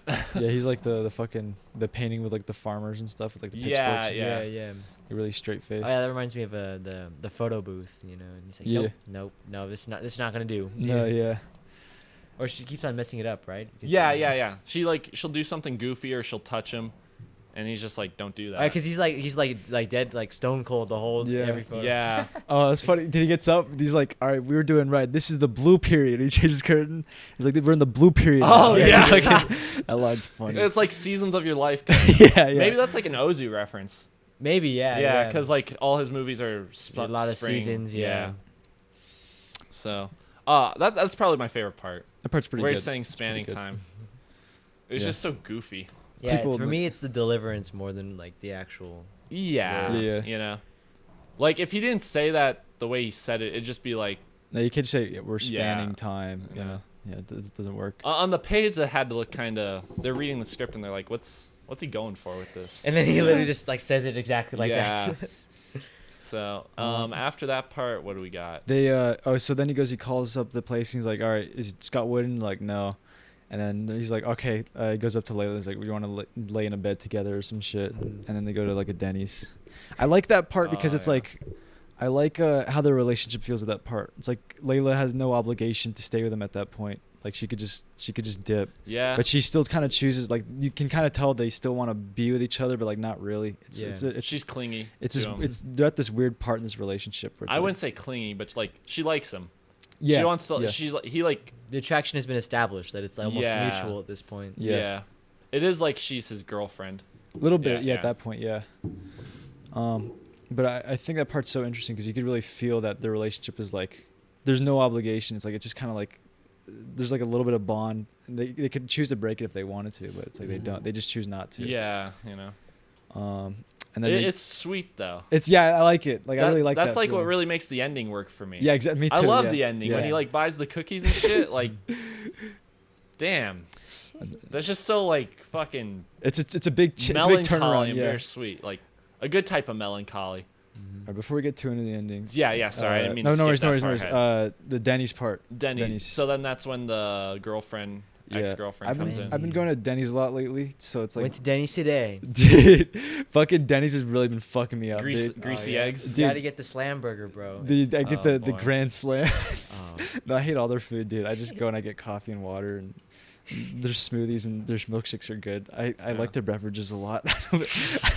Dude, we were there last night, and there was a lady that came over. Like some crazy lady was just shuffling around. Mikey was like, "Don't." Our friend was like, "Don't look at her. Don't look at her. She's been looking at me for like So the past like 20 minutes." One of you look at her. And no, I mean we kind of looked over once in a while, but she was like this crazy lady just walking around in the middle of the store, And she started coming up to us like, oh fuck, here we go. Uh-oh. She goes up to the waitress next to us. She's like, hey, excuse me, I'm gonna go to the bathroom really quick, okay? So I'll be right back.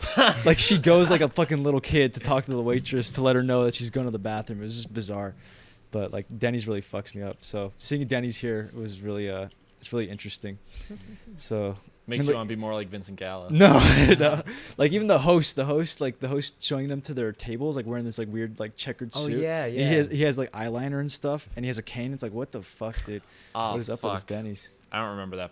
But Yeah, he's in there for like that 10 seems seconds. seems something that like the whole world's just quirky. Yeah, it's really it's a good way of looking. I mean, it's Buffalo, so Yeah, that's what it feels. It just feels like such a personal like portrait of Buffalo. Like I agree. Yeah, makes me want to go to Buffalo and just see how shitty it is. Yeah, exactly.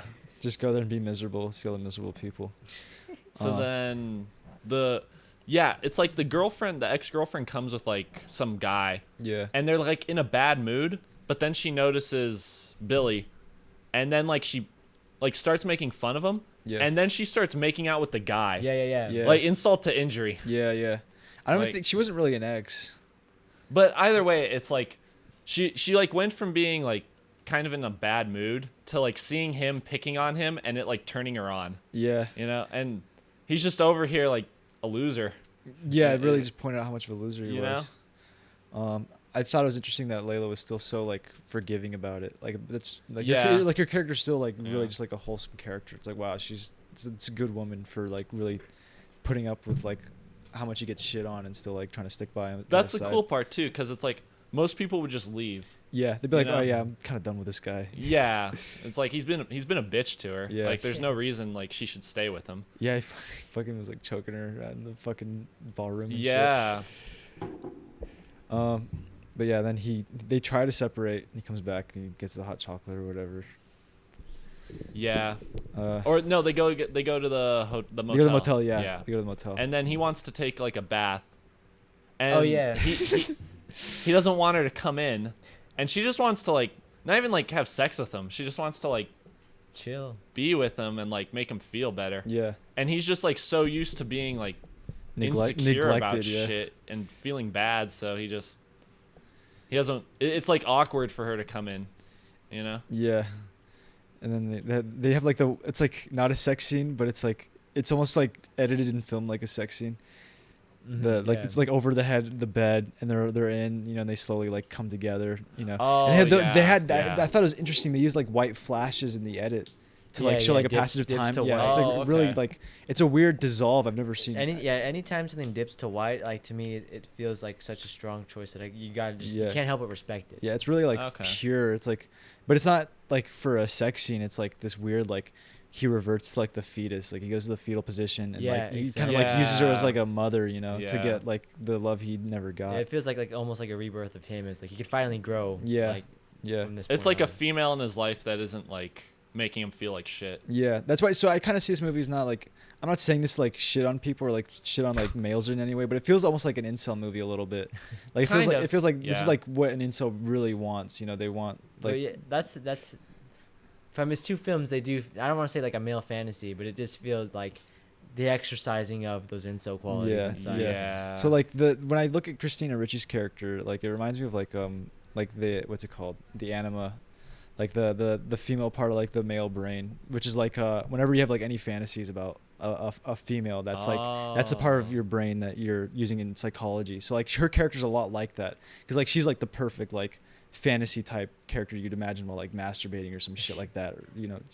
That's just like that's how her character feels a Yeah. lot, you know. In a way, that is kind of like a thematic, like sequel, like the Brown Bunny being a thematic sequel. Yeah. In a way. Yeah. Mhm. Because it's like, what if like Christina Ricci isn't there? Oh yeah, I hate like thinking those. Like I type don't think so, but like it could. I was talking to Kate about it. We were thinking about like, oh, it could be that she's just not there. Like he's just crazy. I hate Oh, that like a Fight Joker Club type shit of to a thing. certain Yeah. extent. Yeah, But but this does it better than Joker does. Yeah, But- it really annoys me in Joker. Joker, it's fucking lazy as hell. Yeah. It's stupid. Like, just on a side note for Joker, like he looks the way he does And then there's just like this normal girl who likes him for being fucking like. No, because there's the one scene where like he literally knocks on the door in his fucking clown makeup or whatever, and then they start making out. And you're Yeah, like, it's like no, fuck? this is like awful foreshadowing. Yeah. But anyways, yeah, she's just like, it's cool because like you can see it both ways. Yeah. Like if his intention was for her to be real, like it makes. Yeah, it makes sense. I think it was, but it's like Yeah. the way he wrote it lends itself so easily to like male psychology. It's like it's a good like study on just like male psychology. Yeah. and I that's respect fair. that. 'Cause Yeah, I do I feel too. like a lot of times writers or creators they try to be too amorphous, you know. Yeah. But What do you mean amorphous? in terms of appealing to all, you know? Oh, okay. But He's being a little more like. I find that my favorite works are from people who don't really care about it, like Yeah. anyone besides pleasing themselves in terms of Yeah, what yeah. their work Yeah. is doing. That's Yeah. fair. But yeah, like her character doesn't even feel like a real person, and like that's not necessarily a bad thing, you know. Like she definitely feels like the anima. I like how she feels like an angel. Yeah, I like 'Cause- that too. Because it's almost like this is like a weird little like Sleepy Hollow town of Yeah, Buffalo. that's And great. then That's she's a great like- way to put it. It's perfect. And then she's just like this little like like this little diamond there, yeah, you know, and he found her. And then he just like, it's so great at the end because like he realizes like that's what she is. And then like, I don't know, I just have this thing for like people who do like really nice little things. yeah, Like, yeah. like just buying the fucking cookie for the other guy. Like it's so sweet, you know? Yeah, it's a really good scene. Ugh, it gets me. What else? Oh yeah, so leading up to the whole like ending Yeah, like, sorry, shootout. sorry. No, you're fine. You're fine. He gets up and he's like gonna leave, and she's like I love you. Like I hope you come back. I feel like you're not gonna come back. Mhm. You know, I didn't think he was gonna come back. she has that like motherly instinct, like he's gonna go and kill somebody and do some fucked up shit. Then he calls his friend. I like that part a Oh lot. yeah, That- the guy from Superbad. It's Oh, a, he's from Superbad. it's the one his girlfriend's the period girl. Oh, Oh. shit. Oh really? Yeah, that's the dude from Superbad. Oh fuck! I'll have to rewatch Superbad, dude. I don't remember him at all. I watched Superbad a few months ago and I don't remember. He's the one who gets into after he's like, oh, you're grinding on my girlfriend or whatever because they have matching period blood Oh stains. shit! And then he's about to get into a Oh, fight, yeah. and he gets into a fight with the guy who took him to the party. Remember? Yeah. Fucking what's his name? The guy who plays the black hair, glasses. I can't think of his name. Fogel. Fogel. Fogel. No, They no. call him that one time. Yeah, Yeah, they yeah, do. yeah. That's my favorite part. when they say that. Yeah. But He calls him Goon. Oh man, that first phone call he has with Goon, he's like, you know why they call you Goon? Yeah, Because you're an yeah. ugly retard. It's Yeah. like that's fucking harsh, dude. And then his room's so weird. He's got, also like, that's fucking, just a scene too, and it cuts away. It feels so It feels unique. a little. I don't know, Yeah, like his room is really. It is a little. That's a little out of left field. Yeah. But that goes with the whole Buffalo shit being Yeah. weird. It's Yeah. like not what you expect. That's why it's It's Buffalo. like that's how a Buffalonian like that's where they sleep, you know. Yeah, It's, like, it's such a yeah. distinct room. But yeah, I like how he's always in his room too. That's really funny.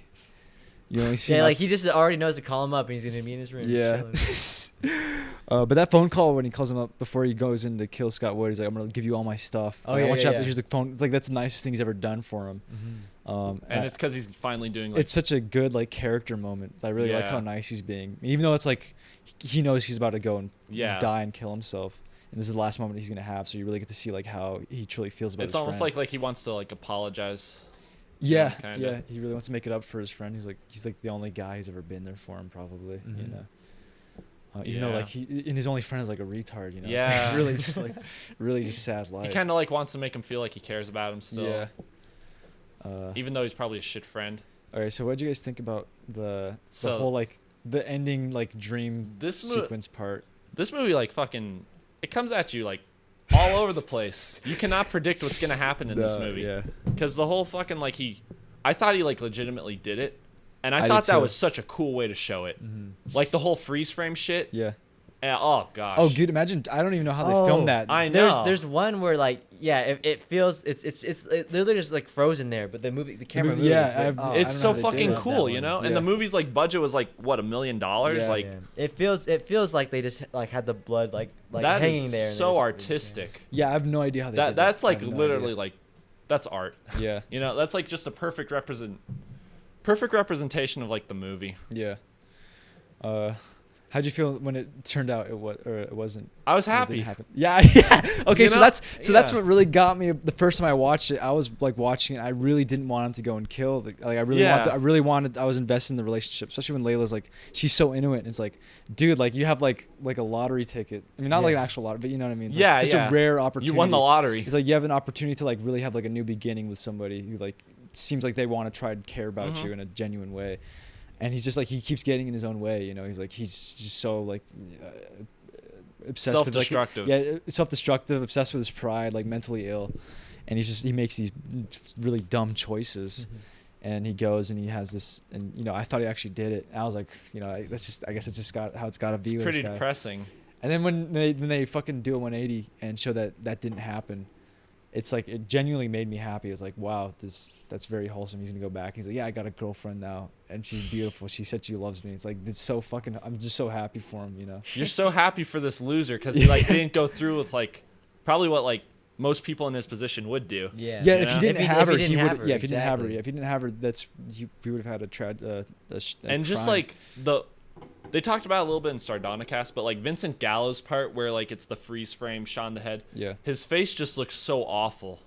yeah, it's And it's like I all thought about it, sideways. it's like wow, like that's this guy's fate. Yeah, Like just to like people are gonna like people who were there would have saw that and been like, wow, this guy just like really looked ugly when he died. yeah. It's like shocking imagery. But then like he didn't go through with that. You know, he Yeah. like probably did the harder thing in a way.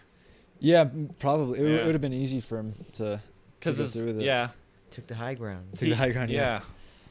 But yeah, it really made me happy when it really it shocked me. Like, It's one of the best endings or yeah, I not agree. one of the best endings. It's an ending that really gets I'd you. put it in a list of like favorite endings. for Subversion on a myself. massive level. Kinda, I guess. I wasn't expecting it. Yeah, me neither. But yeah, Buffalo 66. First time I got it, I saw it. I was like, really, the ending just really got me. The ending's great. It really took me for a roller coaster. And then just honestly, probably the scene where I know I said I really like the spanning time and the collage scene, but where he like buys the guy the cookie, it's that like part is- wow. you really see him smile and shit. He's like, Yeah, genuinely it's happy. like genuinely like one of the most wholesome scenes. Yeah, he's like, hey, you got a girlfriend? It's like, yeah. It's like, all right, get that guy a cookie too. It's on me. It's a heart Yeah. cookie. Yeah, it's a heart and it's cookie, not yeah. even like a great heart or anything. No, it's like a really shitty looking you know, cookie, but it's like. But he like the wants to show he intention. cares. Yeah. Yeah. Ugh. And then I feel the like actual ending shot is just a little weird, because he just like holds her and then it cuts to credits like super quick. Oh, like yeah. it's not even. Yeah, the second time watching it, it almost feels like Layla is like, I don't know, like her eyes are open, but her face isn't like it's just kind of like bland looking. It's kind of weird. It's like a really quick shot though. Yeah, it's really quick. And then it just cuts to the end, and then Vincent Gallo. Yeah, yeah. But yeah, the ending was. I really liked the ending. I feel like the ending is what elevates it from just a quirky sort of portrait into like real. Like, It deserves its an ending. achievement. Yeah. You know. Normally, I really hate endings that try to do stuff like that, where it's like, oh, we. The trick- good guy wins. Yeah, Or like, no, it's like, oh, they lost, and then they just like, oh, just kidding, that didn't happen. Oh, yeah. Like, normally that Oh. stuff is like really like gimmicky, but it works. It works here it really because like works, yeah. they pull it off. Yeah. You know, like there's no like stupid signs of foreshadowing that's gonna make you think like otherwise. Yeah. You know, like you legitimately think like he just killed himself. Well, Yeah. and even the way that's shot, like the whole stylistic thing makes it feel so Like ethereal. Yeah, you know, you like know, yeah. it's kind of like if you that part feels like the climax. Yes, You yeah, know, totally. and then that's where the subversion happens because you think like, okay, this movie's like building up to this like crazy fucking shot. Yeah. And it's like, damn, this is like this like negative climax. It's like imagine Yeah. if Taxi Driver didn't have the final conclusion. You know? yeah, Yeah, yeah. yeah. And then it like tricks you, and it's like, damn, it gets you. It's Yeah. it's interesting how it shows you like it takes you like all the way to like that shootout, and then it like brings you back and it brings you to like the good ending. It's really weird how it's like the emotions there are really just like 180. Oh. It's like in such a quick amount of time, the emotions like go like this and like that, like in what, like 5 minutes. It's really nuts. I respect that though. You know. Oh, yeah, in it's and really out. cool, yeah. One thing you say, Vincent Gallo. And, I mean, he's not in and out.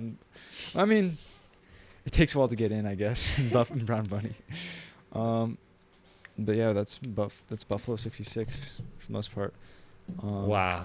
Yeah, Buffalo 66, dude. I mean, I'm really glad Yeah. we talked about Yeah, this movie. it's not my favorite movie by any means, but it's one that like I'm just really glad I watched. You know, it's definitely probably. I don't know if it's in my top 20. It might be in my top 20. It probably is actually. There's so much I like about it. Yeah. I really don't have any like major issues with it aside Yeah. from it's not perfect. But No. Yeah. I'd give it like an 8 out of 10. Same. I'd give it here. like Yeah, an I would A, give A it- minus. Actually, yeah, I'd give it like a 9 out of. Yeah, I would 13. give it like 9 a. out of 13. I'd give it like a 9.2 or 9.3 or something. I'd give it like that. an A minus. Yeah, I really like this movie. I feel like a lot of people would like it. Probably, yeah. You know, like yeah. I mean, it's quirky enough to be kind of off-putting to some people, but not everyone. And it's like a movie you can like. I'd show this to my grandma. yeah. I would. I don't know if she'd like it, but It's I'd at feel least comfortable accessible. showing it to her. Yeah, it's like I can't show her fucking. Yeah, and I, it's like I and can't it's like show her the brown bunny. and it's like a rom-com that you can genuinely say like I really like this. Yeah, rom-com, yeah. Because It's my normally favorite I'm not a fan of rom-com. rom-coms. so- I don't watch rom-coms. Yeah, me neither. I don't know any really, but I really like that movie. Yeah, it makes me want to go to Buffalo. Exactly. I want to go to that This is Buffalo. perfect. I want to go to that Buffalo. Actually, yeah. I might be disappointed. All right, let's go. All right, so we all rated it. Yeah. Yeah. Okay. Okay. So we'll go into the Brown Bunny, and then Okay. we'll wrap it up talking about So- Vincent Gallo's antics. A 5-year hiatus, and yeah. the world has been waiting. He comes to Cannes So, with the brown bunny. An unfinished Oh, yeah, cut yeah. of Brown Bunny. how long was the cut we watched? An hour 33 minutes. Oh, okay. Yeah. Yeah, So it is was like- that the? I think that's the final product. Yeah. So that's the one Roger Ebert gave a 3. Fuck. I wanted to read Roger Ebert's review. Yeah. really But wanna so go. in Cannes, she showed it, and it got booed off stage. Oh, it got booed off It stage? got booed off stage, What and the pe- fuck? and it was hailed as being the worst thing ever showed. That's what That's Roger what Ebert Roger said. Ebert Yeah, said. yeah. Right. Yeah, well, like he also said too, like the moment like it showed, written, directed, and produced by Vincent Gallo, the whole audience went like they're already not into it. I do kind of like The whole audience went, this guy's ego is definitely bigger than his dick. Oh, for sure. 'Cause, like, oh, yeah, easily. I just like it says a Vincent Gallo production, and then literally just like the first credits in the movie. There's only are, one. like- No, that's the thing. Like it's the only credit. Like like he Yeah. didn't even like. It's like You can tell he's really coming down from because- Buffalo 66 hype. Yeah, You know? because yeah. and because like in the end credits, it's not even that long. Like you could have put it in the beginning. This is like Yeah. more pretentious than like some Lars von Trier shit. Yeah. And Lars von Trier does this thing in like Nymphomaniac where like he references like other movies and spoils Yeah, them. yeah. And then in The House That Jack Built, he does his own Yeah. movies. He talks about them. Yeah. in Oh, ter- yeah, in yeah, terms he of told me great about that, works of yeah. art. Yeah. It shows yeah. clips from his That's movies. fucked Yeah. up. That's really fucked up. Yeah, it shows like clips from like concentration camps and then like Antichrist. Yeah. and Wow. it's like, what the fuck, dude? No, But- yeah. I don't. So, what did you expect going into this? I expected it to be more like a movie. This isn't. See, like I thought that like if it was just restructured so that the beginning, the ending was at the beginning and then we were following No. afterwards. Like I thought it was gonna be like that. Like then I get more okay. context. 'Cause Oh. like, I think it's not the actual So, scene, okay. but like the story stuff. Like if Yeah, you yeah. knew that like his girlfriend, all this shit happened to her, or whatever, then that's why he's kind of sad. And I can see that, yeah. But I'm glad it was structured this way because the rest of the movie would have been really boring. It's like it's just complete falling action after that. I'm I- glad it built up to it. this is a good movie to watch twice Probably because like I'm watching it and I'm like, how the fuck did this guy direct Buffalo 66? Like these are like two like really different movies. opposite movies. and that's like, that's where the thing where like you really the idea of filmmaking collaboration become very apparent when you Yeah. watch The Brown Bunny, where it's like, Yeah. okay, he had no one really challenging him because he was basically doing all the shit himself, and it really shows, you know? Yeah, yeah. Because like, essentially, that's what a good director's supposed to do is get people around you that elevate your material. Yeah, yeah. And he thought that was bullshit, and I don't know. I thought the movie was very boring, and I think that's like the consensus for Exactly. a good Yeah, half. yeah. But I think the ending, for me, makes the movie like Yeah, it definitely Really adds a good. star. Yeah, it gives you something. It really gives you something. like I went from being like, okay, this is just like him trying to make like an artsy road movie, not even like super artsy either. And like I kind of get the idea like, okay, he's like having issues with like women, yeah. but the ending is just so like, for me the ending was like super powerful. Yeah. I had like a tear come down. I heard it got I heard me. that monologue before, so I knew what to expect. Oh, Yeah, I kinda dude, spelled- I, I kinda I, I spelled. wasn't, because also too, I do this thing on, and it's on IMDb. There's the parents guide, right? Yeah. Yeah. And it'll just tell you like, Oh yeah, warning explicit content. And I don't read that, but it's the part where it's like, okay, sex and nudity. It'll say like severe, Severe. mild, and then the part where it says frightening and intense scenes. Usually, if it's like moderate or like mild, it's like not that. There's nothing really bad in the movie. Yeah. So like I wasn't expecting the movie to like really be anything like emotionally intense.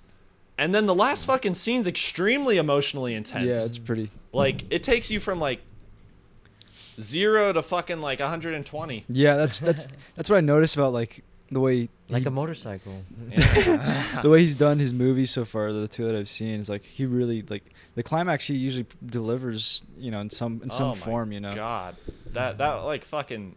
It's broke pretty my brutal. heart. It's like a pretty brutal like little story for that climax. I'm around so. Bunny. That's what the story is. Feels Yeah, like basically. it feels like it'd be a great short film, like an Yeah, awesome oh, yeah. short film. I don't think so.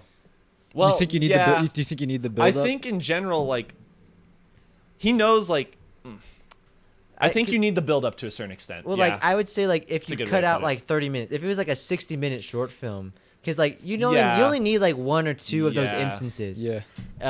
like encounters of him having the trouble girls. or him just driving and shit like that. Yeah, it felt like he spent too much time in fun and games. Like Yeah. that felt like the first most of the movie felt like fun and games, like him just going around and messing with people. I feel though, like, because some of the scenes are him just like you're just like looking at his face, and you're Yeah. kind of just like, what are you guys thinking when you're seeing those scenes? Like, I'm- what's running through your head? I'm mostly thinking about like how I wish I felt the story right now. What are you know? thinking of? I was thinking more technical stuff. Like, Okay. I didn't know if this was a choice or not, because like he frames his face Super fucking close. almost not too close to be like a regular close up, but not close enough to be an extreme close up where he's just kind of cropped off the side of his face.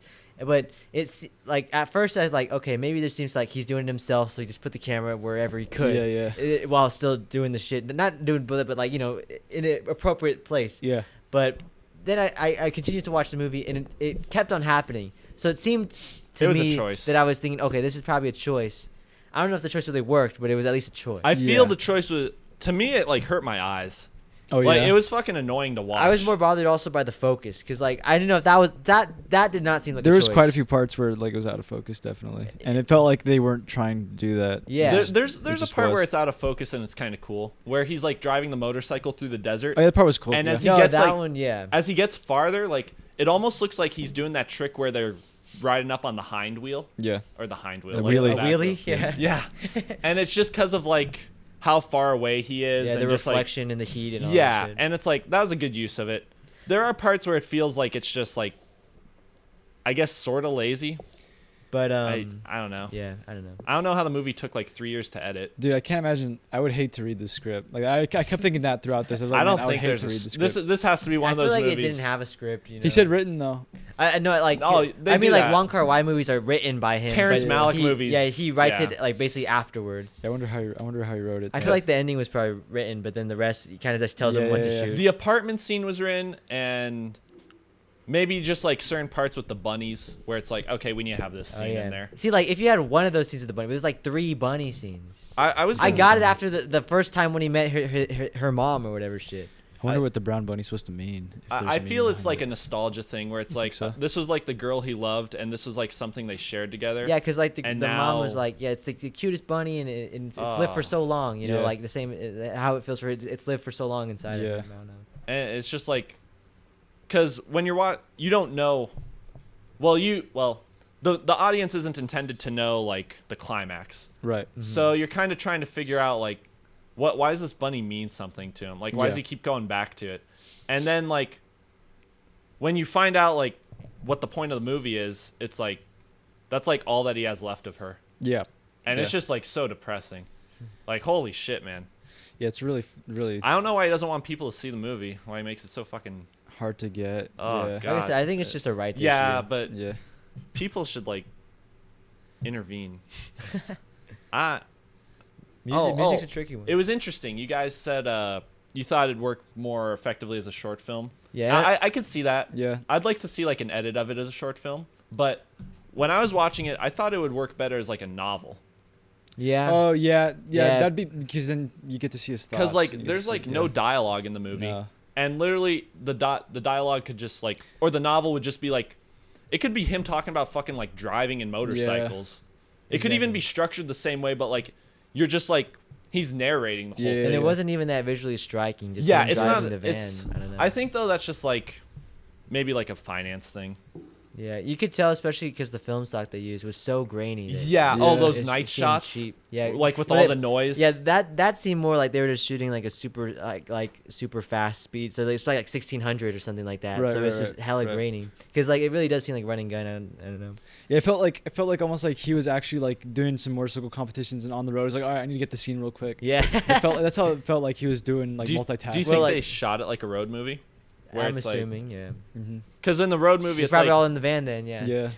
Yeah. honestly, like in a road movie, it's like they shoot from like one location to the next. I'm assuming. They do it in like chronological order, kind of, and maybe like the apartment scene wasn't in chronological order, but like, Oh, shout out to Vegas. Oh yeah, Vegas. A lot of good Vegas shots in there. the ending like brings the whole movie together for me, because now it's like when I see it again, I'm gonna be like thinking in those scenes like he's just like fucking thinking about this. I feel And like it'll work better a second That time. feeling is like so shit, Yeah. you know? Yeah. Like, we might as well talk about the ending. We're like, Yeah. we're talking about. So Oh, you said you knew the ending. I did know the ending. I heard Ah. the part where it's like I saw you in there and I just kept walking, and so I saw some of those shots, so I knew what to expect. Oh, but fuck. yeah, it was there were certain aspects of it that were really like really effective. Like that's really effective storytelling So in such a short amount of time. I like how too like there are clues that it's she is like a figment of his imagination, Yeah. just because like she's not at the house. Yeah. And then he like calls and says like, hey, if look out for this person if they're gonna show up, right? Right. And then he goes to the bathroom and there's just like this cool thing where like the door closes and then you see her there. Oh yeah. And it's like to me, like I think like oh, she just like she knew where he was, she just really got there quick. Yeah. But no, it's like she's just in his head, Yeah. you know? And Sorry. Go ahead. Keep going. it's just like I just thought that tied together pretty well. Yeah, it did. I was wondering when she showed up and she said I had to go to the bathroom. Like, what was she smoking? Crack. That's what I thought Yeah. too. Oh, I really? think it was just like some I- weird. I I crack thought she was pipe. smoking. I thought she was getting high. 'cause, Nah, like, I think she was smoking crack, but like she was actually smoking weed. Okay. Oh, maybe. I don't know. Because Or if that's you like see lace her, shit? her Oh. eyes are super fucking red too. Yeah. Yeah. Because well, like That's maybe it's such a weird weed contraption though. I've never seen. I've never seen That's like a weed Hunter S. contraption like- Thompson like crack. Yeah, type I don't of- know. It was really skinny pipe, and like even crack pipes aren't even like they have like a bullet, like a really small bullet at Yeah. the end. That one was just like, it was like it looks like a joint, but it's clearly reusable. Just so. the way she's taking hits too. It's like I did actually like how that was shot. Like that one. That was. you see the smoke coming out too. It's Yeah. like she's obviously smoking something. I think it's interesting that she's a part of his imagination, but he's still like imagining her like going in the bathroom to get high and like lying about getting high. And I like stuff. how they Yeah. show that, because then that sets up the whole drug addict thing. Yeah, it does. But it's like that whole scene is just the movie is very slow. And you Yeah, have to like yeah. accept that. It's Like this very- is a movie like you can't just show to everyone, because no, like fuck no. they'll just get bored of it. See, like this reminded me of it reminded me of Beau Travail in that way. Beau Travail, yeah. However you pronounce good, it. you Yeah. Because it felt very similar, like some of the takes and stuff, and there's not like It's like it's a boring movie until the end, kind of. yeah.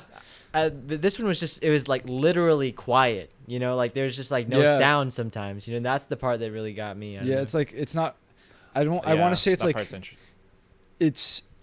I like what he's trying to do, but I feel like it could have been more effective, especially in terms of like entertaining people. I wonder what he's trying to do. I wonder if he knew Yeah. he was gonna like. I wonder if he knew he was gonna like lose a lot of audience members. with I how think it he was done. didn't give two fucks. Probably. Like, No, he's well, like, see, I would think that only if he didn't spend 3 years editing it. Because that part doesn't make sense. Like, how much footage did he get? I don't know if it was 3 years. I know he spent a long time though. So then I think he just made a mistake. Yeah, With it just just, like, feels just- it feels just like a the- swing and a miss. Yeah, just like the writing, I think, just because it could be like the lead up could be better if there was more like dialogue or more something to get engaged in.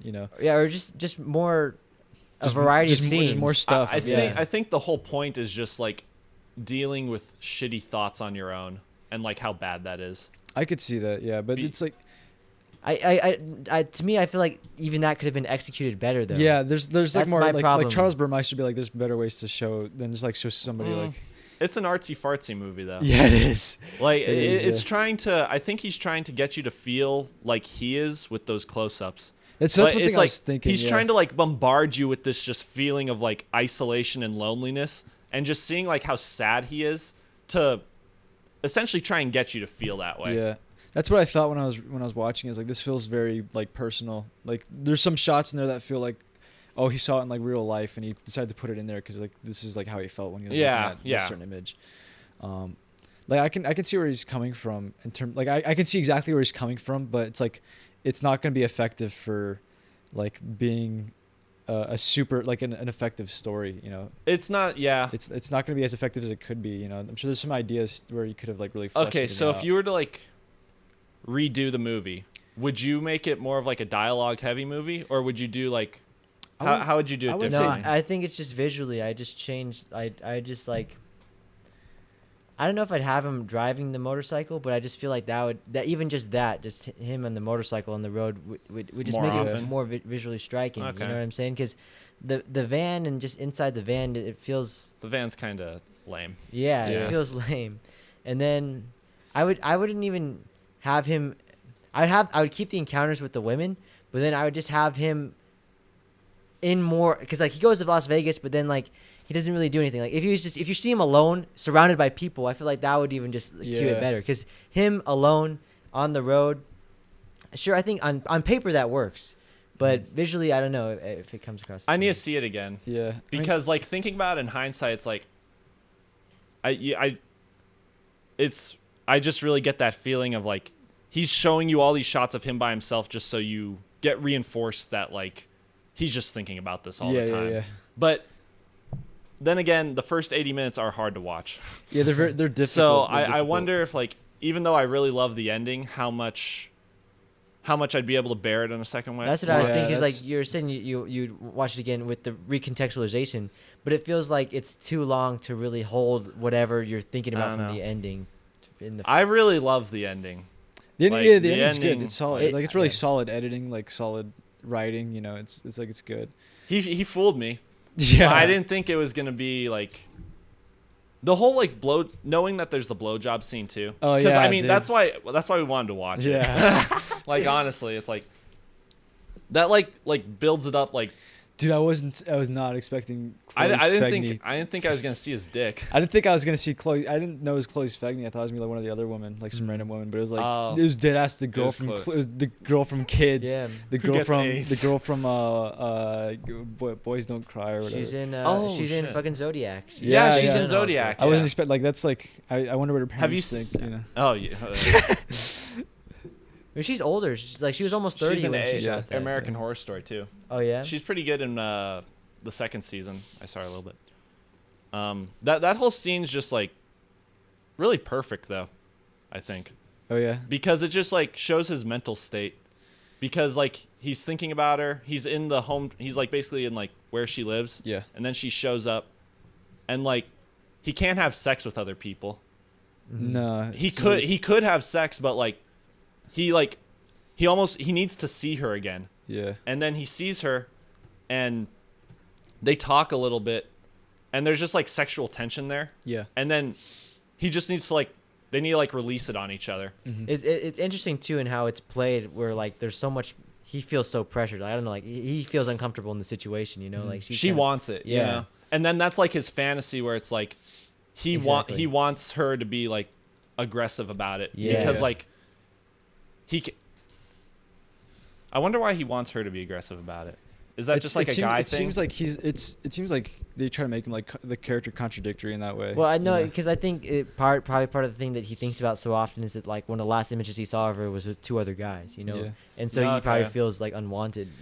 He Yeah. seems like a very like almost passive. He seems like a okay, passive okay. character, you know. So it's like she cheated on him technically, but it's like he wants it where it's like he obviously wants it, but he wants to feel where she wants it too. yeah. Yeah. Okay, that makes sense. Yeah. And then the scene is just very like I don't have a problem with it being like real, honestly, because it's it's not really porn. No. It's like Lars von Trier porn, where it's like, yeah, it's like real, but it's kind of artistic and it's very emotional. You have a lot of context in it. Yes, and he's like taking out like all this like, basically aggression he has on the world. Yeah. And like how bad his fucking life is on her right there, and like she's like going at it. Yeah. And I mean the fact that like he's kind of like really mumbling like all these like insecurities. Yeah, it's like it doesn't make it attractive unless you're like unless you're one of those types of guys. No one's gonna like really jack off to this movie. No, it's maybe with the sound off. It's just like he's fucking like, you know, there's something weird about it, even though you don't know like she's dead yet. Yeah. Mm-hmm. And then like, just like top it off, like he finishes like in her mouth, and that's just just to that's top just it like off.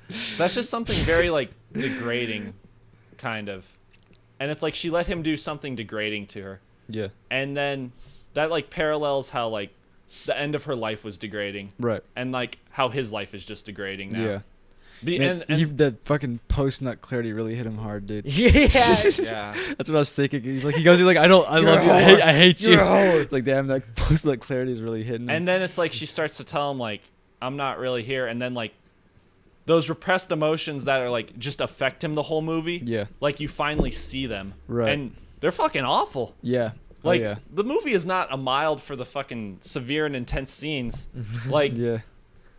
like fucking like seeing your girlfriend just like get date raped and then basically And choke die, on her yeah. own vomit, and she's like pregnant with your child. Jesus fucking Christ. And it's Bro. like, I understand why the whole movie is what it is now. Yeah. It's awful. Like I at least imagine it in like my own life. Or even just with So the context too. If she was a drug addict before, and so it's probably already a tough relationship. Yeah, And yeah. so he kind of just let her do her thing, and like this is like the ultimate conclusion to that. Right, is yeah. that And then he leads probably just has insecurities about like the way like the guys got with her. her- Yeah. Yeah. Where it's like he's probably thinking to a certain extent like she wanted to be with them. Right. And then that just has to affect him, and it's like, ugh, Yeah, not a good mental place. no. I can kind of see no. that reflected in the first, the beginning, the whole like leading up to it, because like that's realistically that's how it would look. Yeah, that's like how it would look in real life. That's like the whole point of the movie. It's like, it's just like feeling like shit, and you're kind of like, I think that's also the point too. You're like not supposed to empathize with him. That's kind of how he. Yeah. I don't know if he knew he was doing that though. I guess you have more sympathize than empathize. You're Yeah. like, okay. Or like the whole movie, I don't feel bad for him really. No. And it's like once you have the context, it's like that's when you like feel bad for people. Yeah. And then it's like kind of like a theme. I don't know if the movie's like really preaching it, but it's like you shouldn't just like feel bad for people because they look sad. Right. You know, like if you didn't find out if like the whole Chloe Svegny thing didn't really happen, if it was just like a blowjob and then she left, like I really wouldn't feel bad for him just because he Right. looks sad the whole movie. I don't feel any worse for him. I don't know. It's a very simple movie. It's very Like very it's literally simple, like he really probably simple, just came yeah. up with the movie and he's like, I'm just gonna make a really like seemingly boring movie up to that point. Yeah. There's definitely some shots that I wish weren't there because Yeah. some of the shots just like don't do anything. I agree. Like, yeah. But it's such a different movie than Buffalo 66, and it's like Really different. It's he's a good fucking actor yes, because this yeah. movie had to be pretty tough to act in. Like even though he's just like looking sad the whole time, it's like No, it's It's genuine depression. Like his voice, like especially in the first Is one, it when he really says soft? like, "Please," like yeah, Yeah. You come with me, yeah, please. yeah. it's definitely like planned out, you know? Yeah. Very it's- He artistic. put thought into it. Yeah. Yeah.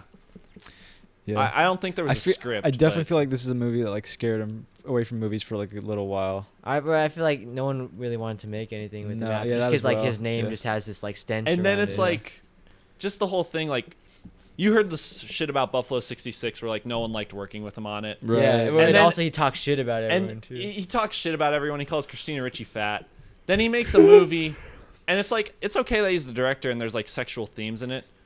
He was, But he was he, clearly like- doomed. He like makes He this was doomed. conscious decision as a director to be the lead actor and have a real blowjob, and it's just Yes. like It feels gratuitous. Yeah. Like, or not. I guess gratuitous is the wrong word, but it feels self-indulgent. Yeah, That's yeah, what yeah, it is. yeah. yeah, that's like what everyone describes him as. Yeah. I've heard like they just call him like self-indulgent, and he is, and it's still art, but people think about that shit, and it's like Do you really want to like put up with this guy's shit? I think that kind of.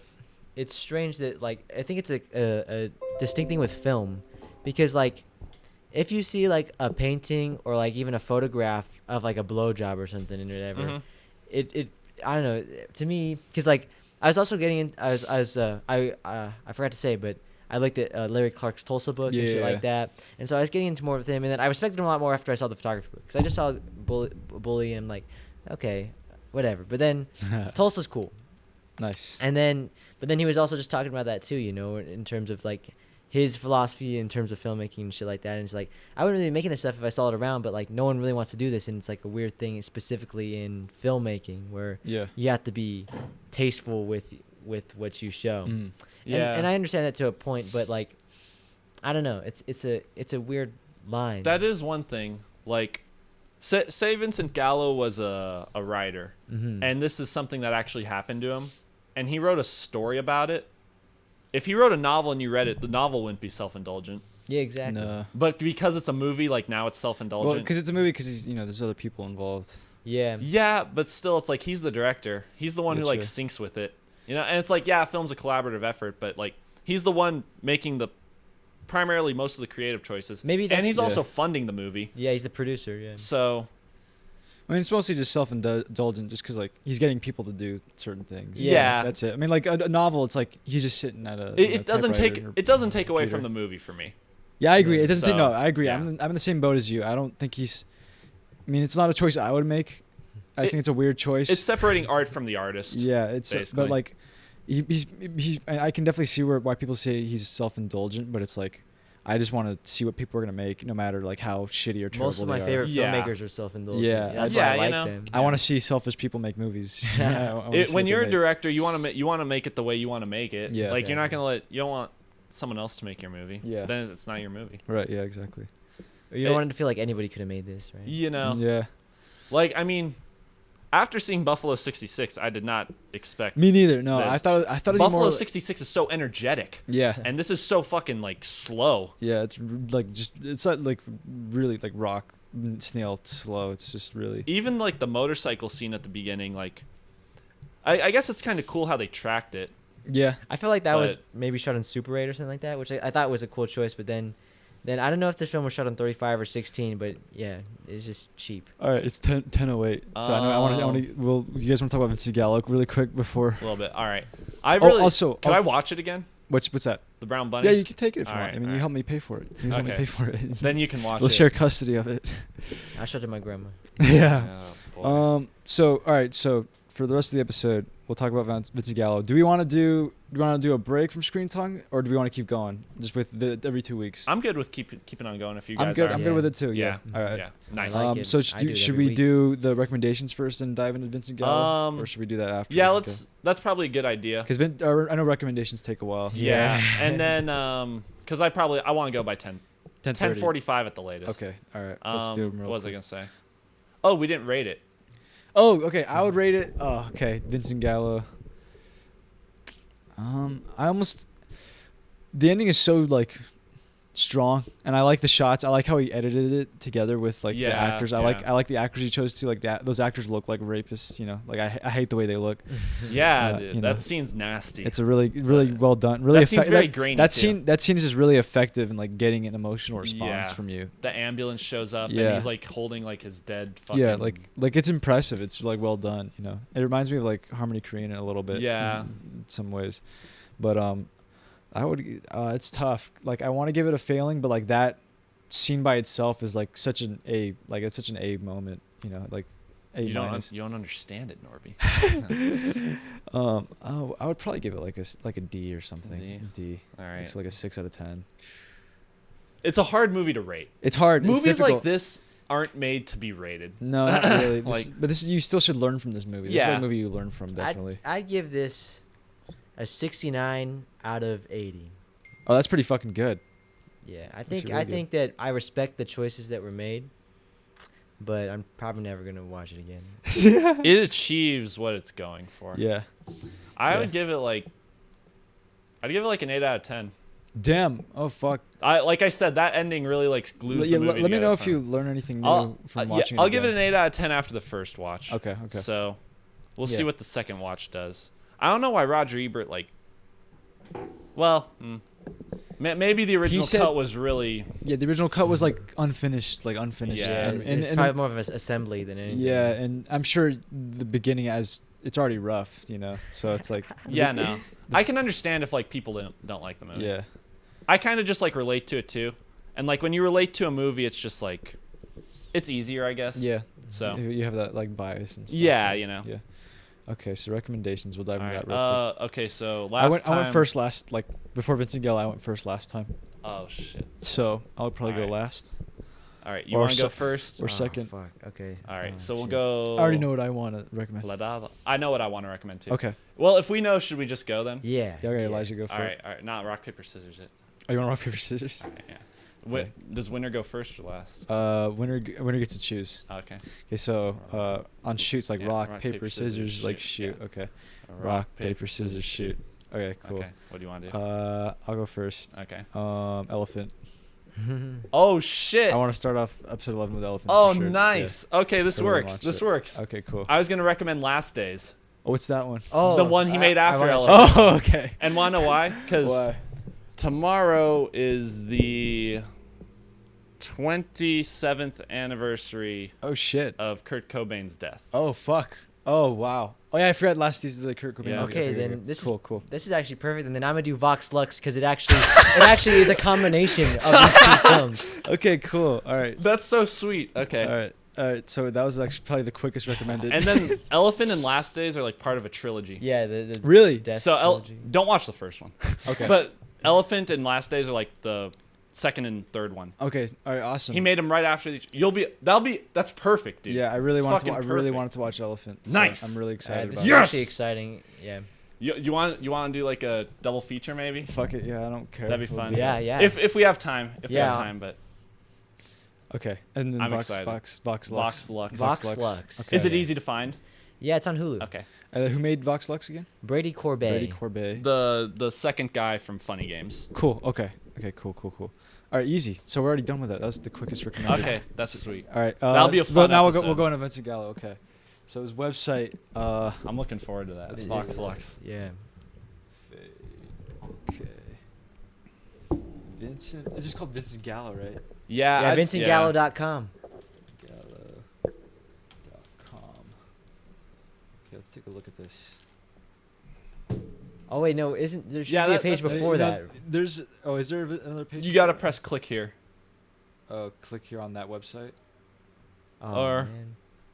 I mean, it's not much, but I just like how it's like click here to go to the website. and Yeah, then it actually yeah. goes there. It's like a 2005 type of thing almost. Yeah.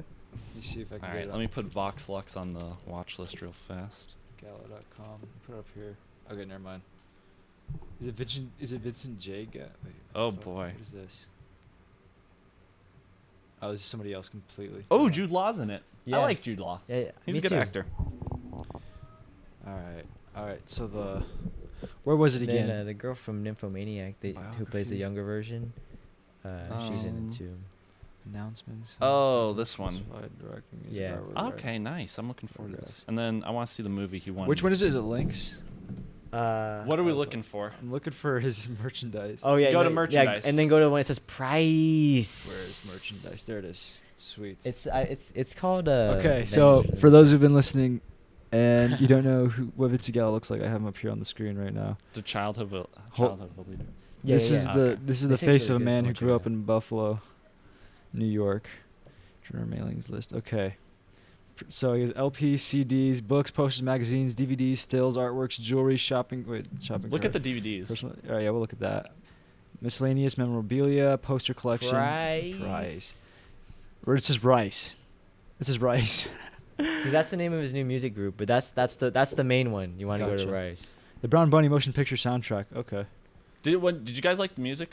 It was, it worked pretty good in a few scenes, I I think. felt like a good curation. But Yeah. I mean, I'm probably not gonna listen to like. Yeah.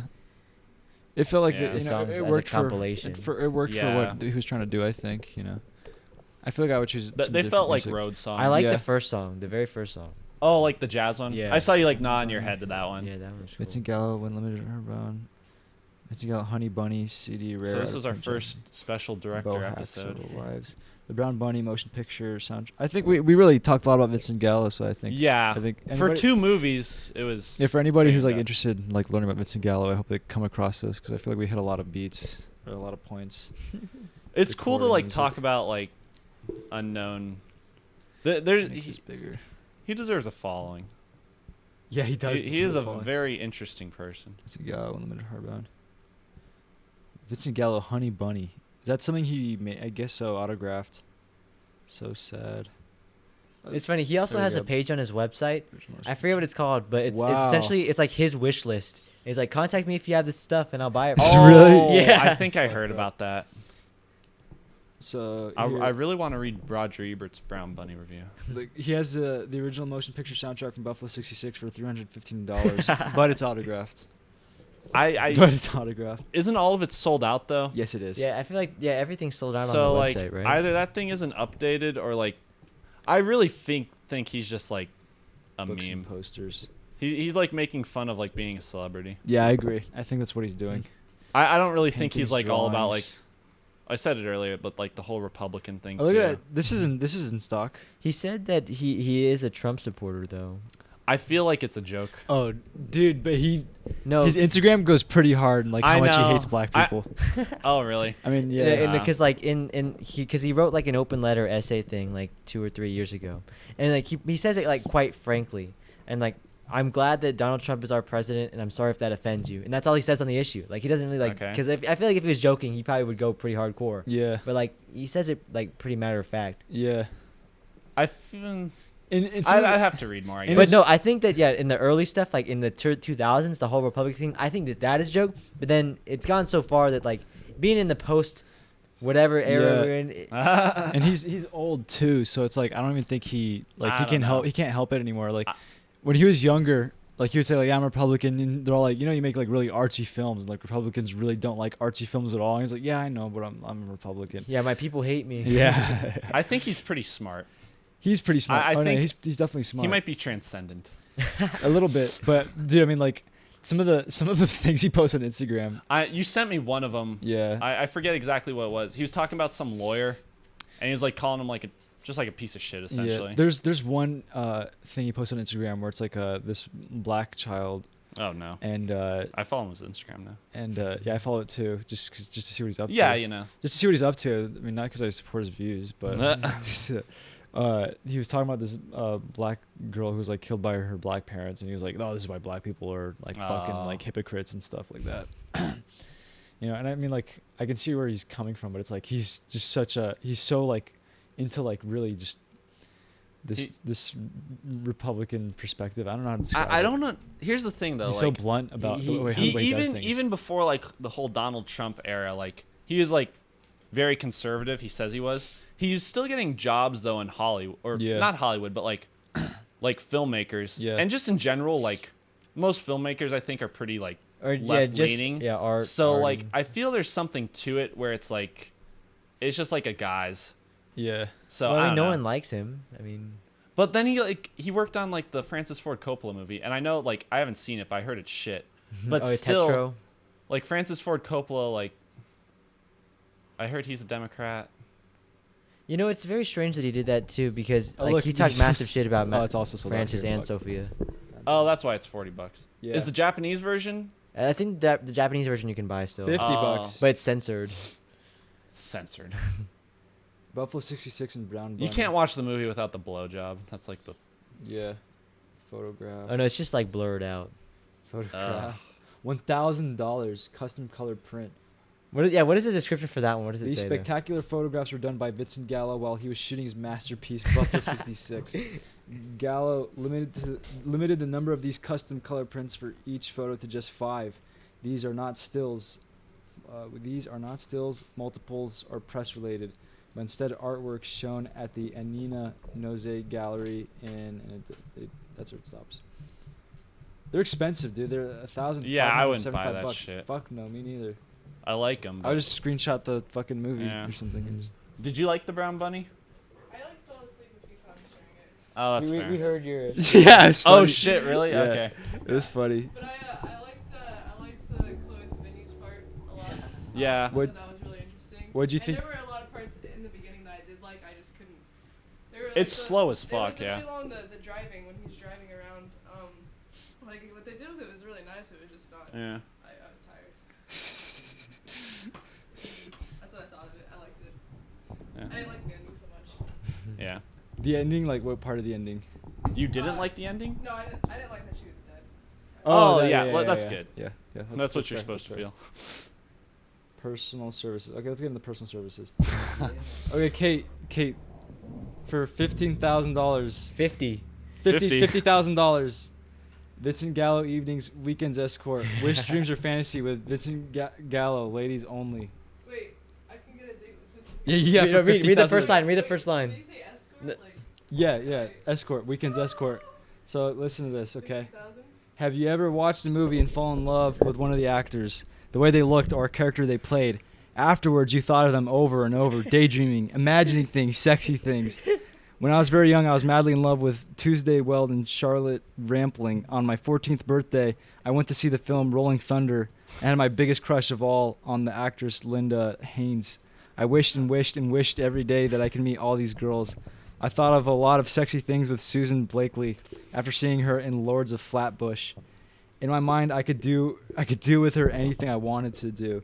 So believe me, I know and understand what it's like, blah, blah, blah, blah, blah, doing things with couples in love. These couples where the guy is hot and knows how to handle a chick. Oh, God. Oh, God, dude. I, Vincent Gallo, star of such classics as Buffalo 66 and The Brown Bunny, have decided to make myself available to all women. All women who can afford me, that is, for the modest fee of $50,000 plus expenses. I can fulfill the wish, dream, or fantasy of any naturally born female. The fee covers one evening with Vincent Gallo for those who wish to enjoy my company for a weekend. The fee is increased to a mere $100,000. Holy fuck. Heavy-set, older, redheads, and even black chicks can have me if they can pay the bill. No real female will be refused. However, I highly frown upon any male having even the slightest momentary thought or wish that they could ever become my client. No way, Jose. However, female couples of the lesbian persuasion can enjoy a Vincent Gallo evening together for $100,000. $200,000 buys the lesbos a weekend, a weekend that will have them second guessing. What the fuck? Lesbian persuasion. Oh my god. Did you see in the Howard Stern thing? Someone called in saying that he used to work at a gay club or whatever, and like, don't. I didn't get that far yet. I think that was like near the end of the episode. Okay. As All right, and this is the real kicker right here. First, personal services. Vincent Gallo's sperm for $1 million. So anybody could have a sperm for $1 million. I feel like if you went up to him with $1 million, I feel like there's like an interview process, definitely. yeah, I yeah. feel like- there's read it. There's an application. there's Read no- it. All right, so here's how it goes. Price includes all costs related to one attempt at In vitro. in vitro vitro. fertilization. One attempt? Yeah, one attempt. Yeah, $1 million just to try? yeah. Wow. A $50,000 value. If the first attempt at in vitro fertilization is unsuccessful, purchaser of sperm must pay all medical costs related to additional attempts. Mr. Gallo will supply sperm for as many attempts as it takes to complete a successful fertilization and successful delivery. Sperm is 100% guaranteed to be donated by Mr. Gallo, who is drug, alcohol, and disease-free. If the purchaser of the sperm chooses the option of natural insemination, there is an additional charge of $500,000. However, if after being presented detailed photographs of the purchaser, Mr. Gallo may be willing to waive the natural insemination fee, the charge only for the sperm itself. Those of you who have found this merchandise page, merchandise page are very well aware of Mr. Gallo's multiple talents. But to add further insight into the value of Mr. Gallo's sperm, aside from being multi-talented in all creative fields, he was also multi-talented as an athlete, winning several awards for performing in the games of baseball, football, and hockey, and making it to the professional level of Grand Prix motorcycle racing. Mr. Gallo is 5'11" and has blue eyes. There are no known genetic deformities in his ancestry, no cripples, no history. in parentheses, no cripples. What does that say? How do you say this? Congenital. Congenital diseases. If you have seen the brown bunny, you know the potential size of the genitals if it's a boy. 8 inches if he's like his father. This is the part I like. I like this part. I don't know exactly how a well-hung father can enhance the physical makeup of a female baby, but it can't hurt. Mr. Gallo also presently maintains a distinctively full head of hair, and at the age of 43 has surprisingly few gray hairs. Though his features are sharp and extreme, they would probably blend well with a softer, more subtly featured female. Mr. Gallo maintains the right to refuse sale of his sperm to those of extremely dark complexions. Whoa. Wow. Though a fan of Franco Harris, Derek Jeter, Lenny Kravitz, and Lena Horne, Mr. Gallo does not want to be part of that type of integration. Wow. That's like a really polite way to be racist. Yeah. In fact, for the next 30 days, he is offering a $50,000 discount to any potential female purchaser who can prove she has naturally blonde hair and blue eyes. Wow, dude. Keep going. Fucking eugenics. Anyone can prove a direct family link to any of the German soldiers. Whoa. Dude, that is like a prank, right? That's got to be like a prank. I know, right? That's like such a prank. That's why I It's say, such a like, troll thing to say. A $50,000 no way. discount to any potential female purchaser who can prove she has naturally blonde hair and blue eyes. Anyone who can prove a direct family link to any of the German soldiers of the mid-century will also receive this discount. Wow. Under the laws of the Jewish faith, a Jewish mother would qualify a baby to be deemed a member of the Jewish religion. This would be added incentive for Mr. Gallo to sell his sperm to a Jew mother. His reasoning being with the slim chance that his child moved into the profession of motion picture acting or became a musical performer. This connection to the Jewish faith would guarantee his offspring a better chance at good reviews, maybe even a prize at the Sundance Film Festival or an Oscar. To be clear, the purchase of Mr. Gallo's sperm does not include the use of the name Gallo. The purchaser must find another surname for the child. Wow. This service is available. What a read. But This it's service only is payable available- by is only available cash. by cash checks and No credit card payments. what a read. Oh, and then what's his email?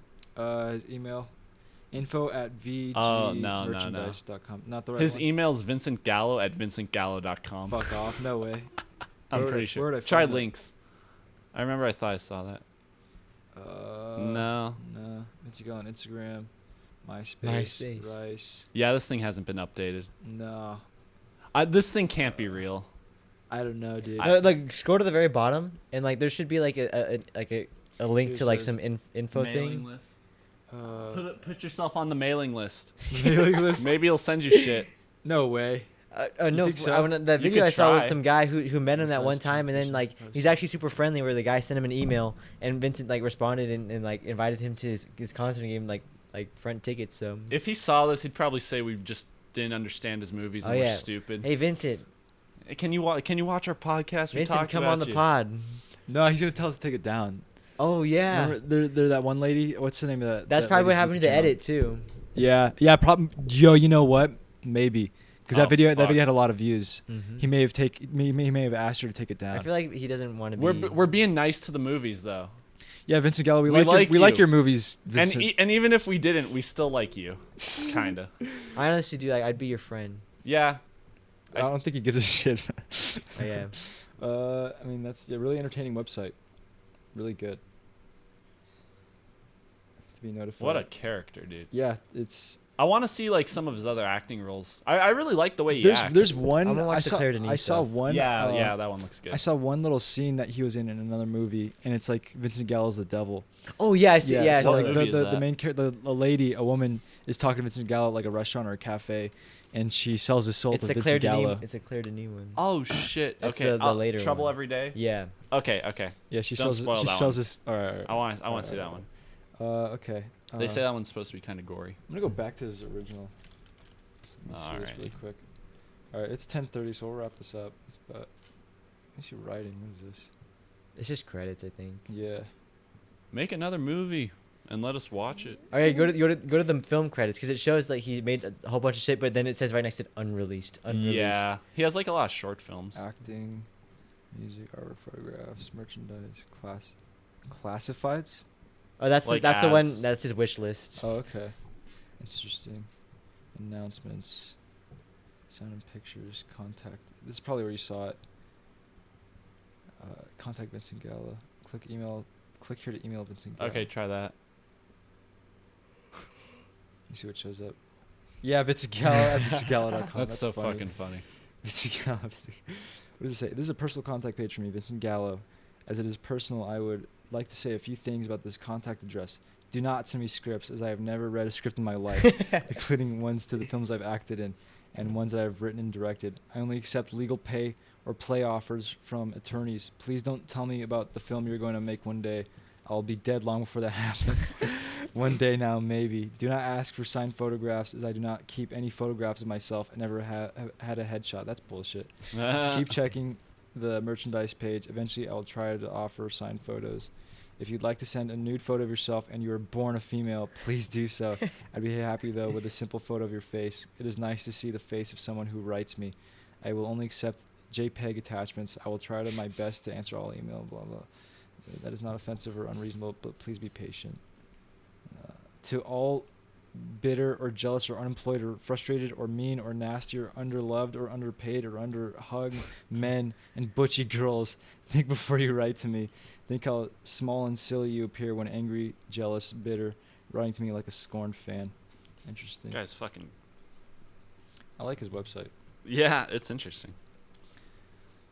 Oh man. All right. I think that's it. If you guys want to talk a little more, but I need to get. Yeah. I don't want to fuck you over. No, you good. That was fun. That's though. good. I think that's a good. Vincent Yeah. Episode, Gallo. the Vincent Gallo special. Yeah. Very Make fun. another movie. Yeah. Criterion if should whoever watches this. pick up the Brown Bunny. I'd buy that. Yeah, for cheaper, hopefully. Honestly, yeah, because they sell their DVDs at like $30. Yeah. I just So- much cheaper. I'd buy it if they had like Vincent Gallo special features, like he did Yeah, a commentary or some yeah.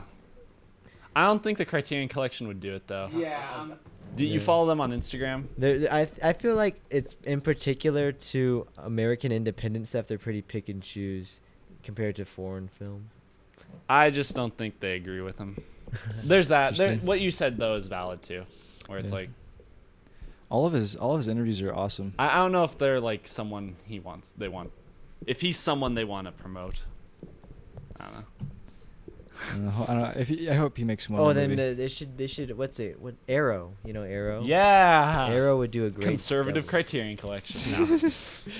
No, yeah, it'd be cool to like see like special features for Brown Bunny and especially Buffalo 66. Yeah, like, I'd like to see some behind the scenes. even like if he just talked about the scene at the end, the gunshot scene. Mhm. Yeah, I just want to know how Yeah. they do it, how they did it.